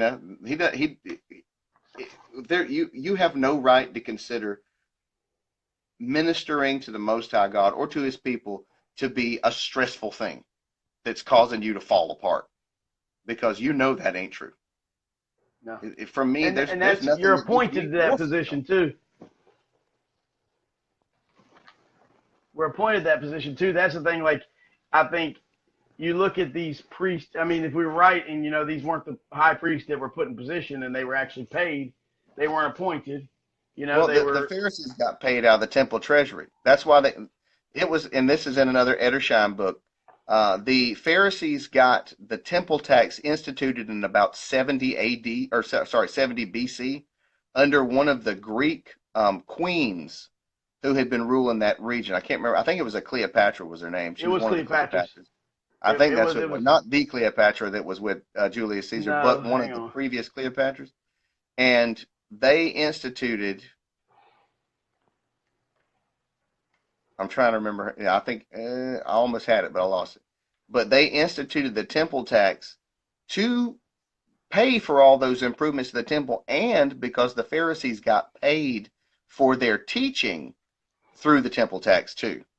So that's probably why Yeshua called them men who destroy widows' houses, because they would charge every person that redemption price every year. Every person, every year, a half shekel. Didn't matter who you were, because remember what Moses said. I know somebody else that did that. Doesn't matter if you're rich, doesn't matter if you're poor. Oh, do they do the same thing? They did. That's when who wrote the 99 Thesis? Luther. That was one of the things. Yeah, they had it was a tax that you paid, and basically it was for the redemption of sins. And you had to pay it basically it was a sin off. Basically, you had to pay it to the church. And that was one of the things that was in his 99 Thesis that he really noticed. Pharisee wear a nice long black coat. Catholic priests wear a nice long black coat. Oh, there ain't Both no, of them there's tell no you you have to difference. listen to them and do what they say. Yep. I don't trust either. Can I read this next portion? It keeps saying that Israel's queen. It doesn't. I can't get a name. It says, oh, the queen? Yeah, it's not giving me a name. Salome was her name. Let me see if I can find it. Here, I'll read this next while you're doing that. Yeah, go ahead. All right. So we are on Hebrews. Hold on, let me get it. We're on Hebrews 10, 28 through 39. So Hebrews 10, it says, He that despised Moses' law died without mercy under 2 or 3 witnesses. Of how much sore punishment, suppose ye, shall he be thought worthy who hath trodden under foot the Son of Elohim, and hath counted the blood of the covenant wherewith he was sanctified an unholy thing, and hath done despite unto the Ruach of grace. For we know him that hath said, Vengeance belongeth to me. I will recompense, saith Yahweh. And again Yahweh shall judge his people. It is a fearful thing to fall into the hands of the living Elohim. But call to remembrance the former days in which after you were illuminated, you endured a great fight of afflictions. We're going on 39. It says, partly whilst ye have made gazing stock both by reproaches and afflictions, and partly whilst you have become companions of them who are so used, for ye had compassion of me in my bonds, and took joyfully the spoiling of your goods, knowing in yourselves that you have in heaven a better and enduring substance. Cast not away, therefore, confidence, which hath great recompense of reward. For ye have need of patience, that after you have done the will of Elohim, you might receive the promise. For yet a little while he shall come, and will not tarry. Now the just shall live by faith, but if a man draw back, my soul shall have no pleasure in him. But we are not of them who draw back unto perdition, but of them that believe in the saving of the soul. Something I thought that was real interesting was the 2 or 3 witnesses that we see. I did a study here a couple weeks ago, and just the amount of times that it speaks of 2 or 3 witnesses, we see that's basically Yahweh had woven 2 or 3 witnesses into everything that he did. It says in 2 Corinthians 13, 1 through 2, this will be the 3rd time I'm coming to you. By the mouth of 2 or 3 witnesses, every word shall be established. Everything that Yahweh did in this kingdom, he established on 2 or 3 witnesses. We see that basically in Genesis, it talks about, Deuteronomy says, whoever is deserving of death shall be put to death on the testimony of 2 or 3 witnesses. He shall not be put to death on the testimony of 1 witness. This is one thing I wanted to mention is the lady that was a prostitute, that they were trying him. And one of the things that I was always taught was that, that Yeshua came and changed the Torah. He came and changed the law, and now he was showing grace to this woman. And that's why that's why he told the people that ye cast the first stone. You have not sinned, cast the first stone. And the actual thing is that the Pharisees were trying him, and what they meant, they were testing him. And the point is that they were trying to get Yeshua to make a mistake, because it took 2 or 3 witnesses to stone a woman. I mean, you weren't even allowed. You had to have both the husband and the wife there, and at the same time, it had to be at the temple gate. You couldn't. And anyways, yeah, they were breaking the law up and down. Yeah, they were. They were trying to see if they could get him to go along with it. Exactly, and that they were testing him. So he wasn't. He didn't change the Torah. He knew the Torah. And what I was mentioning about 2 or 3 witnesses, I was just going to mention this real quick. It says we must first understand that Yahweh used his divine nature to establish the world. Everything in it through basically everything was established through the Torah. In Genesis 1, in the beginning, God created the heavens and the earth. And so we see heavens and earth. There's 2. Now the earth was in chaos and waste and darkness. Tovo roho. It says, and darkness was on the surface, and we see the Ruach of Elohim was hovering over the surface of the water. The Ruach of Elohim is the Holy Spirit. It says, wanted to point, and I wanted to point it out. Here is where we see the governing structure of 2 or 3 witnesses. Then God said, let there be light. And there was light. And God saw the light was good. So he distinguished the light from the darkness. There's 2. It says God called the light day, and he called the darkness night. There's 2. So there was evening, and there was morning. There's 2. Then God said, let there expanses in the midst of the water. Let there be separating from water. So God made the expanses and separated the water that was below and the expanses of the water that was over the expanse. So basically, you got water below and you had the water above. There's 2. In the evening, in the morning, the first day. So basically, going all the way through Genesis, we see him using the 2 witnesses. Also, in Genesis 1:26, it says, then God said, let us make man in our image, after our likeness. And here's the thing, we see the plurality of God right in the beginning. We see where it says I am Elohim. Anytime you see an I am on the end, that makes it plural. We also see him speaking in a plural sense. And the whole point that I'm making is that if everything in the world was established on 2 or 3 witnesses, could he come and testify of himself? He could, but would he not follow his own rule to do it? Right. So how would he testify? Through his son. And that's why his son said, I only come to testify of the Father, what the Father says. And the whole point is that if everything's established on 2 or 3 witnesses, that's how he's going to establish his covenant. He's going to establish everything on. And that's where we get the 2 witnesses, 2 olive trees. Everything that is basically there's 2 or 3 witnesses. And I don't know. I just thought that was pretty neat learning. As I learned it, it's everywhere. He even says the heavens and the earth are going to judge you in one of the verses. And it's all about 2 or 3, and 3 kind of makes it perfect. The 2, but I don't know. I just thought that was neat, especially going into reading the Hebrews. It's talking about the 2 or 3 witnesses. Well, if you can die on the testimony of 2 witnesses, how many witnesses does it take to prove that somebody resurrected from the dead? You're going to need 2 or 3. Apparently, there is no number that can prove it. Because as I understand, there were 152 witnesses that saw Yeshua after the resurrection. Right. And testified to that fact. But it didn't matter because their testimony was ignored because they were not approved of witnesses.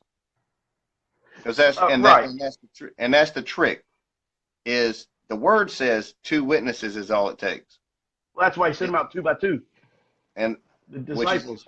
Now, and we'd be like, well, if you got 2 crackheads in the court, you can't believe the testimony of 2 crackheads. The word says it's 2 witnesses. If their stories corroborate, why don't you believe them? Because you don't like them? Because you consider them to be unreliable? Because they make bad decisions in their life and bad choices in the way they deal with what they deal with? That affects their ability to give you information about what they saw? Right. I mean, what, you worried they were hallucinating the whole time or something?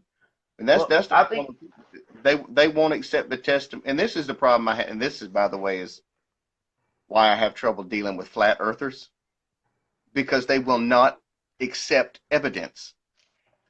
They will not accept it. It doesn't matter what evidence you bring. They cannot hear it because if you already formed an opinion, you can't hear it. They already decided what they're going to decide, and it doesn't matter what you can bring to prove it. And that's the same way it was with the Pharisees. Some of the Pharisees, I mean, obviously Nicodemus was a Pharisee. He believed Yeshua was the Messiah. Right. I mean, I assume he believed he was the Messiah. He helped to bury him, you know. Yeah, I agree. If nothing else, he held him in high esteem, that's for sure. Yeah. That being said, you know, at what point are there enough witnesses to prove? I mean, the word says on 2 witnesses you can be executed. Your life can be brought to an end on 2 witnesses' testimony. But you won't let 152 testify to you that a man was resurrected, literally walked out of the tomb and appeared. I like the fact that he uses 4 right there in Matthew, Mark, Luke, and John. Oh, well, you know what I mean? You can make sure that he goes over 3. the whole thing with Judaism, here's Judaism. They're like, well, the reason we don't believe in Jesus is because Mary said that an angel came to her. Joseph said an angel came to her. Paul said an angel came to him. That's the testimony of one person concerning something. We don't take the testimony of one person. I understand that completely. They believe what's said in the Torah because 1 million people saw it when it happened, right? The people came out of Egypt, they all witnessed it, and they all testified to it, so they believe it. But it's only supposed to take 2 witnesses. So is the resurrection of Yeshua not enough? Is the healings he did not enough? I mean, how much more does it require before you can get a man credit for at least being the prophet that Moses said was coming? I mean, heck, half the time when I hear him talk about the concept of Messiah, it doesn't make sense to me how this term even works. Like, because Messiah is from Mashiach, which means to be anointed. The high priest was anointed, some prophets were anointed, and the king was anointed. So, I mean, is that because if that's all that it takes, I believe he's got all 3 of them handled. But if you got to have more, I mean, does he have to come and set you free from the Roman yoke? I mean, I hate to tell you, there ain't no Rome no more. I mean, there's the Holy Roman Empire still in its remnant. But I mean, you go to Italy today. The people in Italy will tell you there ain't no Romans no more. There's a city called Rome, but none of them are Romans. They're Italians. They don't consider themselves to be Romans. Right. And you think about it too, though. Go ahead. You know, there's just. I have trouble understanding. I understand people pick and choose, you know, bits and pieces of Isaiah and Zechariah and say, well, this is going to happen, this is going to happen. Messiah has to do this and this.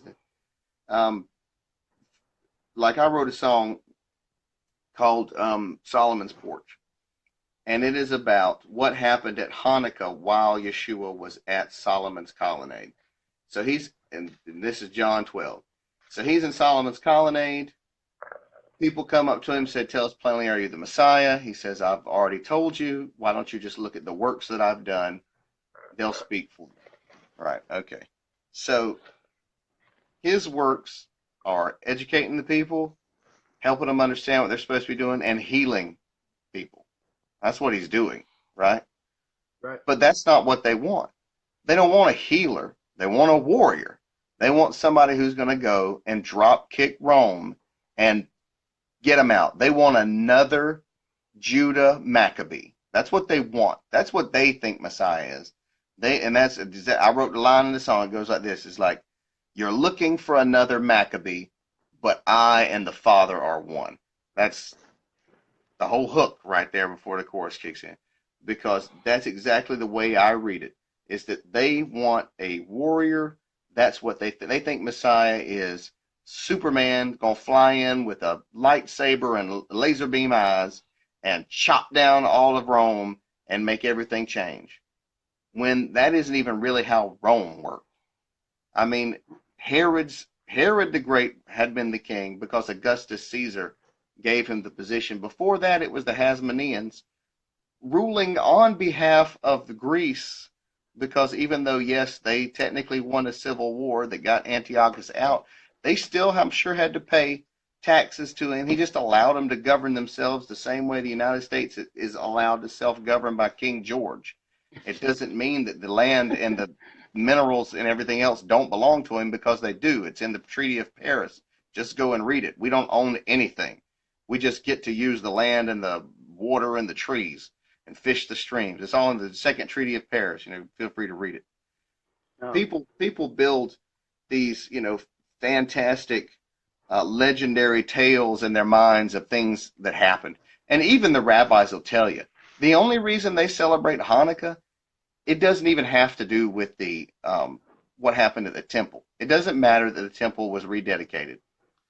A year after the temple was rededicated, a significant miracle happened that the judges of Israel at the time read as a sign from God that they needed to make sure that they remembered Hanukkah. And at that point, Hanukkah became the 620th commandment or mitzvah. There's 613 that are in the Torah, and there's 7 that were given by the judges of Israel afterward. And that's the 7 that are taught. And the 7th one is Hanukkah, which they call the 620th commandment, which they refer to as the crown of the Torah. Okay. And again, they don't even do it because of what the Maccabees did. They did it because a miracle occurred that said to them that they needed to make sure that they remembered what had happened. I tell you, it's just, it's so hard because people think because something's written in a book that it's the quote unquote gospel, right?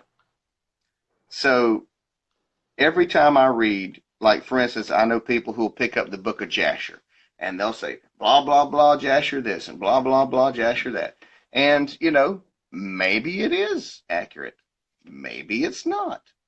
Should I base my entire understanding of what God wants from me on it?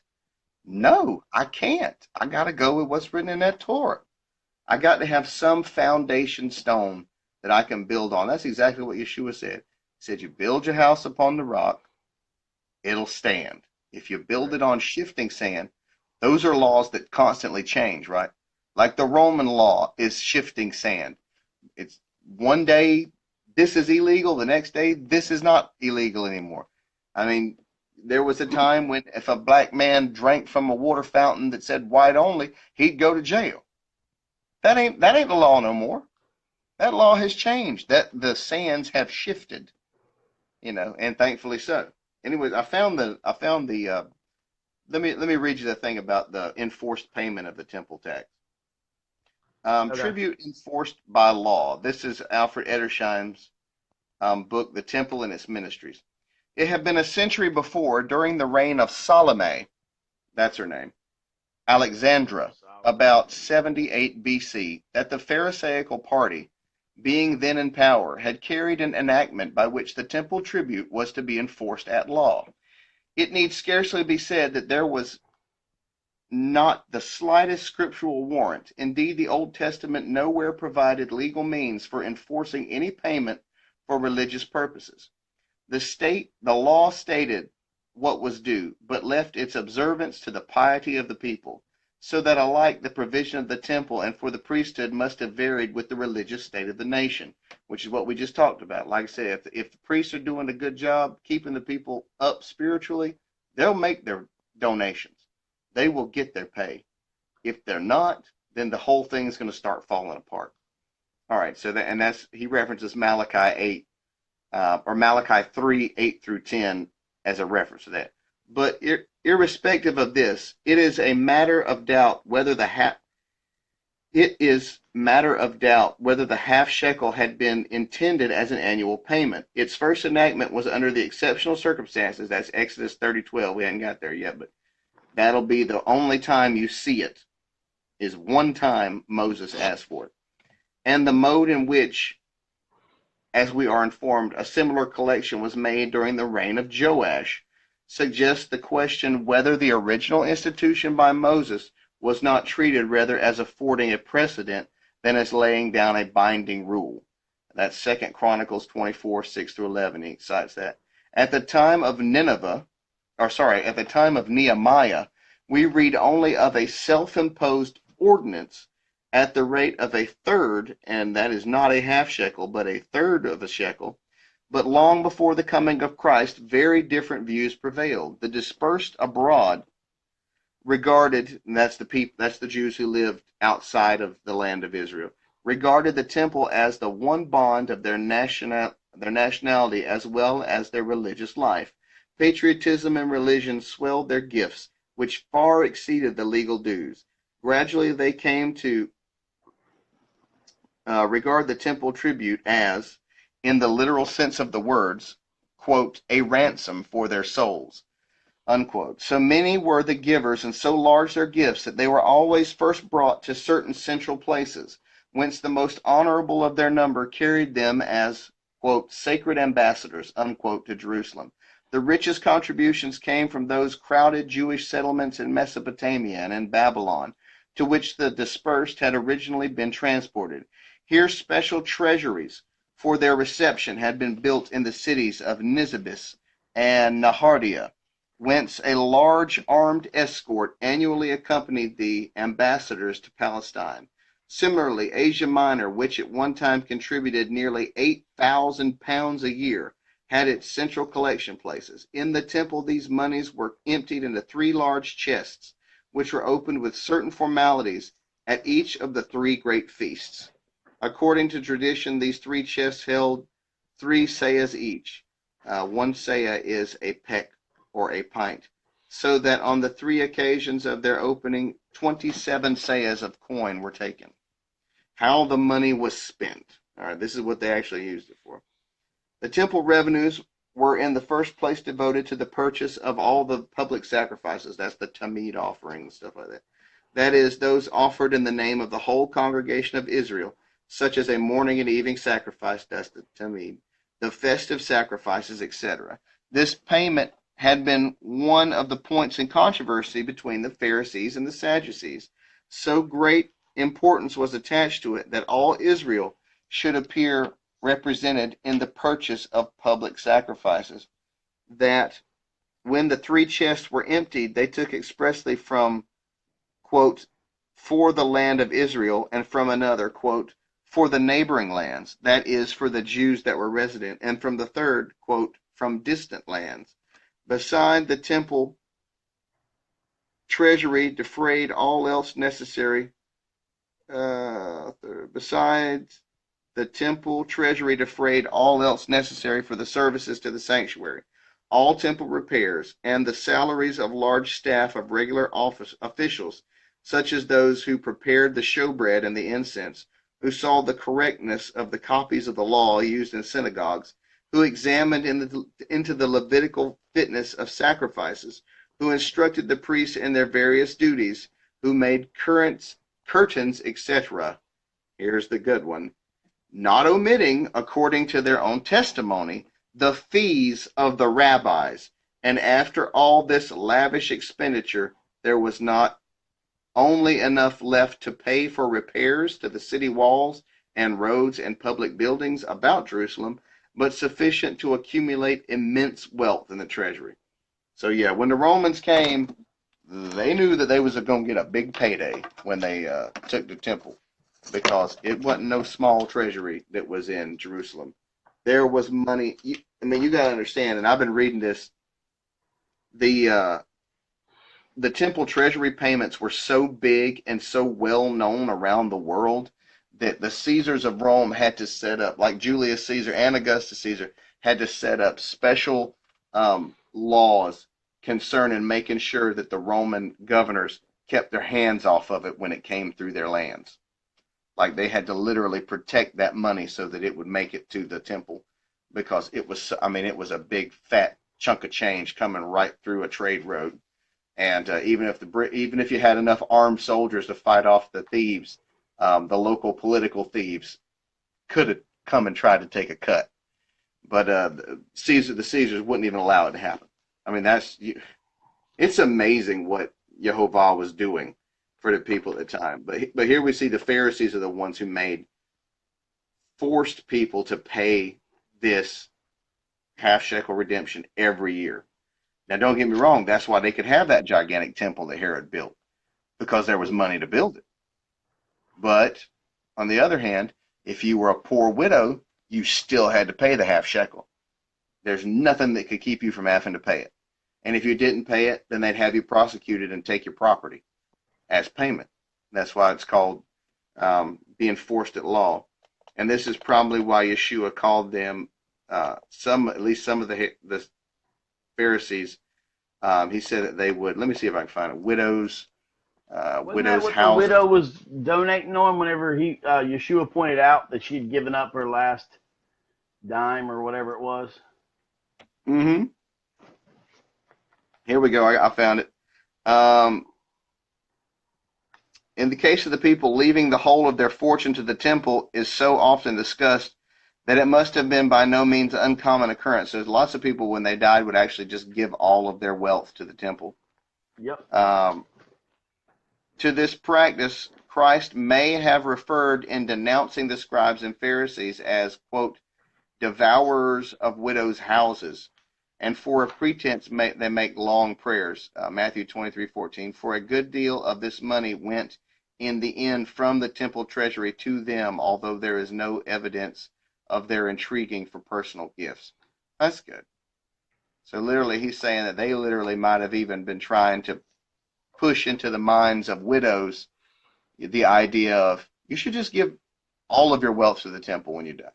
In fact, the Pharisees dedicated all that they owned to the temple because they lived off of the temple the way that the Levites are supposed to. So what they would do is they would take what they had and they dedicate it to the temple. Then they would borrow it back from the temple. And like, for instance, if you, like we read about not loaning money at interest rate today, right? And we know from the Shemitah cycle that debts are canceled after when the Shemitah comes, the 7-year cycle, right? Well, what they would do to avoid that is they would say, any money that I have is korban or dedicated to the temple. So when you borrow money from me, you're actually borrowing money from the temple, and you always have to pay the temple back when you borrow from it. That's the way that they would make sure that people paid them back when they borrowed. Oh yeah, they played the system real good. When you talk about being a lawyer, no, they knew the law, and they knew how to use it to their advantage, which was not to the advantage of Israel, but well, that's why Yeshua was so mad. It wasn't because he was coming to change the Torah; they were corrupting it. Yes, they were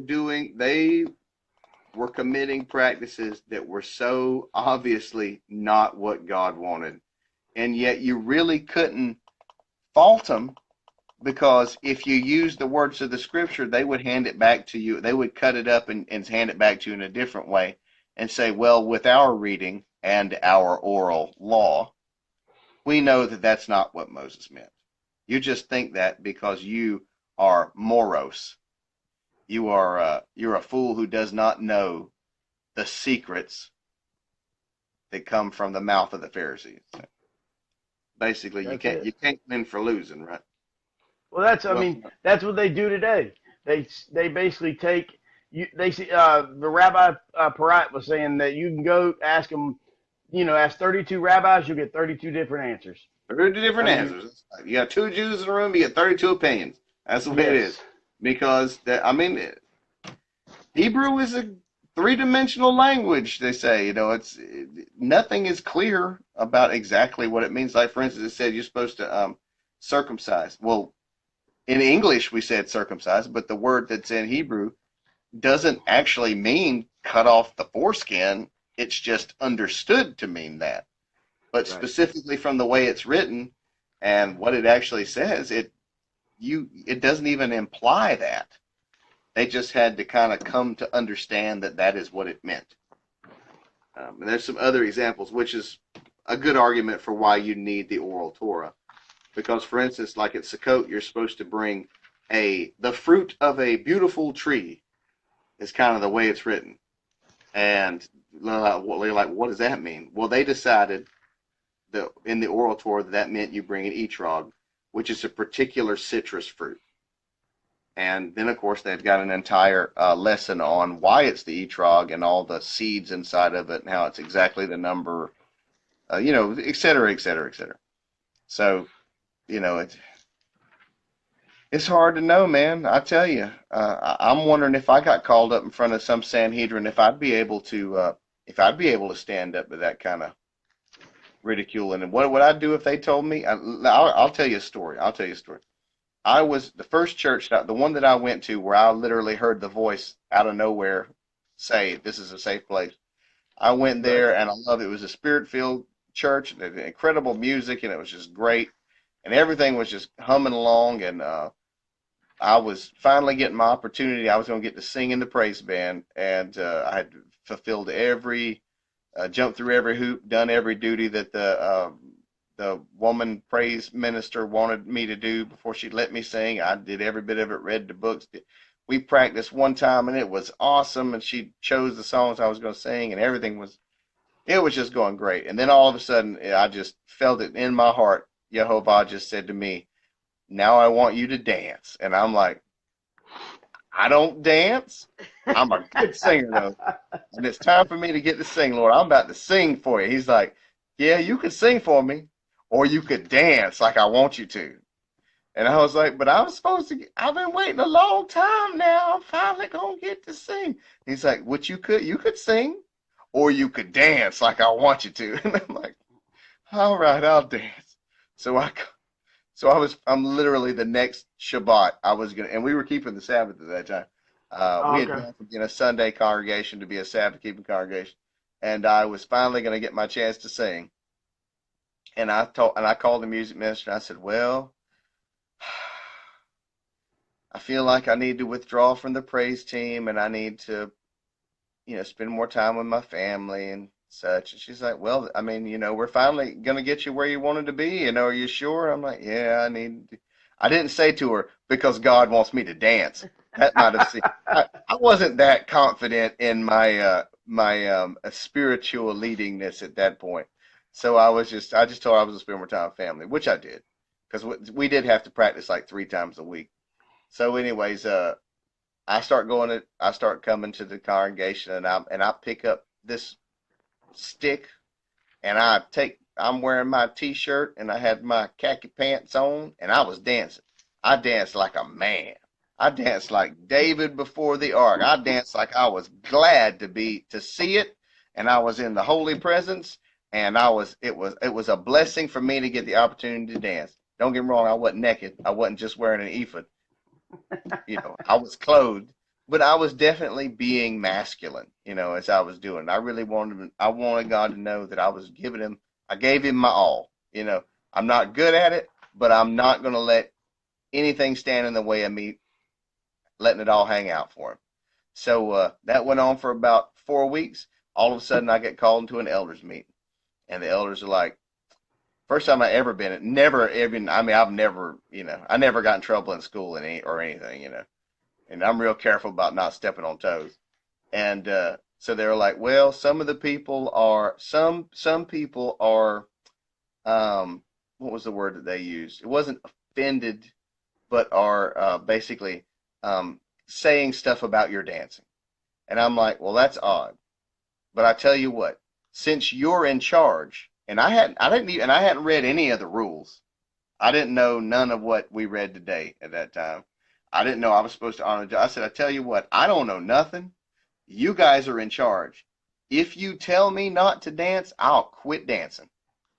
Just tell me not to do it, and I won't do it anymore. And they said, well, we can't tell you not to do it, but but we're going to let you know that some people are being offended by it. And I was like, well, if you're not telling me not to, and see, I did know my New Testament pretty good. I said, well, the New Testament says if you have a problem with your brother, then you take it to him and deal with it directly. And then you come with a witness, and if that doesn't work, you take it before the congregation. I said, since no one has come to me or my wife about this, um, I'm gonna consider this a non-issue because you didn't tell me to stop, and nobody has come to me and asked me to stop, personally. So it's a non-issue. I'm gonna keep on doing it, and I kept on doing it, and it took about 4 or 5 more weeks, and I got called into another elders meeting regarding this time I got up and the lady came out and she's like this woman who fancies herself a prophetess, and she's like, I was going to tell you about the strong right arm of God today, but I just really feel like he wants whoever wants to just come up and worship him.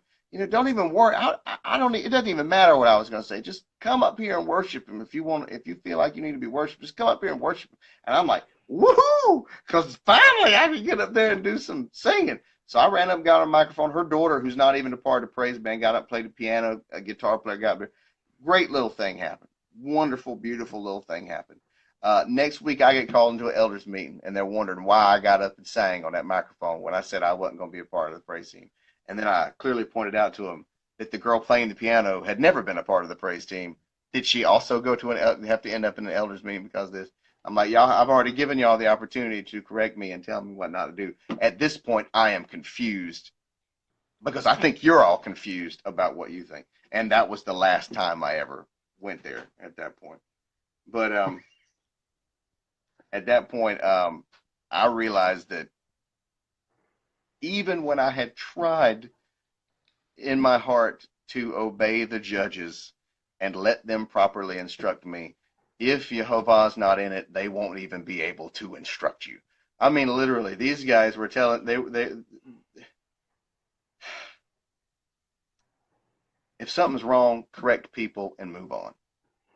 If it's not wrong, don't give them the impression that it might be wrong, but we're such poor judges and we're so out of touch with what God wants that we couldn't tell you if it was wrong or not. I don't think those are the kind of judges that God wants over his people. You know, and I didn't know nothing about the law at that time. And I knew that didn't make any sense at all. Well, sometimes I think God doesn't call us sometimes to some of the places we go. I know I was a pastor at a place, and I wasn't called to be there. And there was some times God was like, he eventually told me, you got to go. He's like, you know, I didn't call you. I didn't appoint you. I didn't put you in this position. And for me, it was, you know, I thought I was in the right place, and I wanted, you know what I mean? But I wasn't. It was, I basically went there myself. And for me, it was like, you know, he let me know, I didn't put you in this position. But we had elders that were just like that. You know what I mean? It was unfortunate. It was, because they were following the Sabbath, they were doing things, but I wasn't called or appointed to be there. Now, I'm not saying that about you. I'm saying that sometimes we put in those positions. I definitely was not called or appointed. I was at the end of my rope, about to die, and that was the lifeline that was thrown to me, because I cried out and asked God for help. Next day, my not yet wife. You were appointed to be there. Yeah, he wanted me to be there. Appointed. The seeds were planted, and right. He showed out. You know, I mean, it's like he showed up and he showed out repeatedly in there. But I know that that's not the place for me. Right. I get it. At the place I was then, yes, I needed to see the miracles. He's molding you. I needed to have an impression that he was as real and as close as my hand is in front of my face. I mean, I needed to feel it. I don't need to feel that now. You know, he's made it obvious. He's given me everything that I have. There's nothing I can't claim anything that is mine as being mine. I know it. And I mean, because like I told him, I was a long time ago, I was a kid, and I'm like, look, if you're real, you're going to have to take care of me, because I ain't going to take care of myself. Because I'm serious.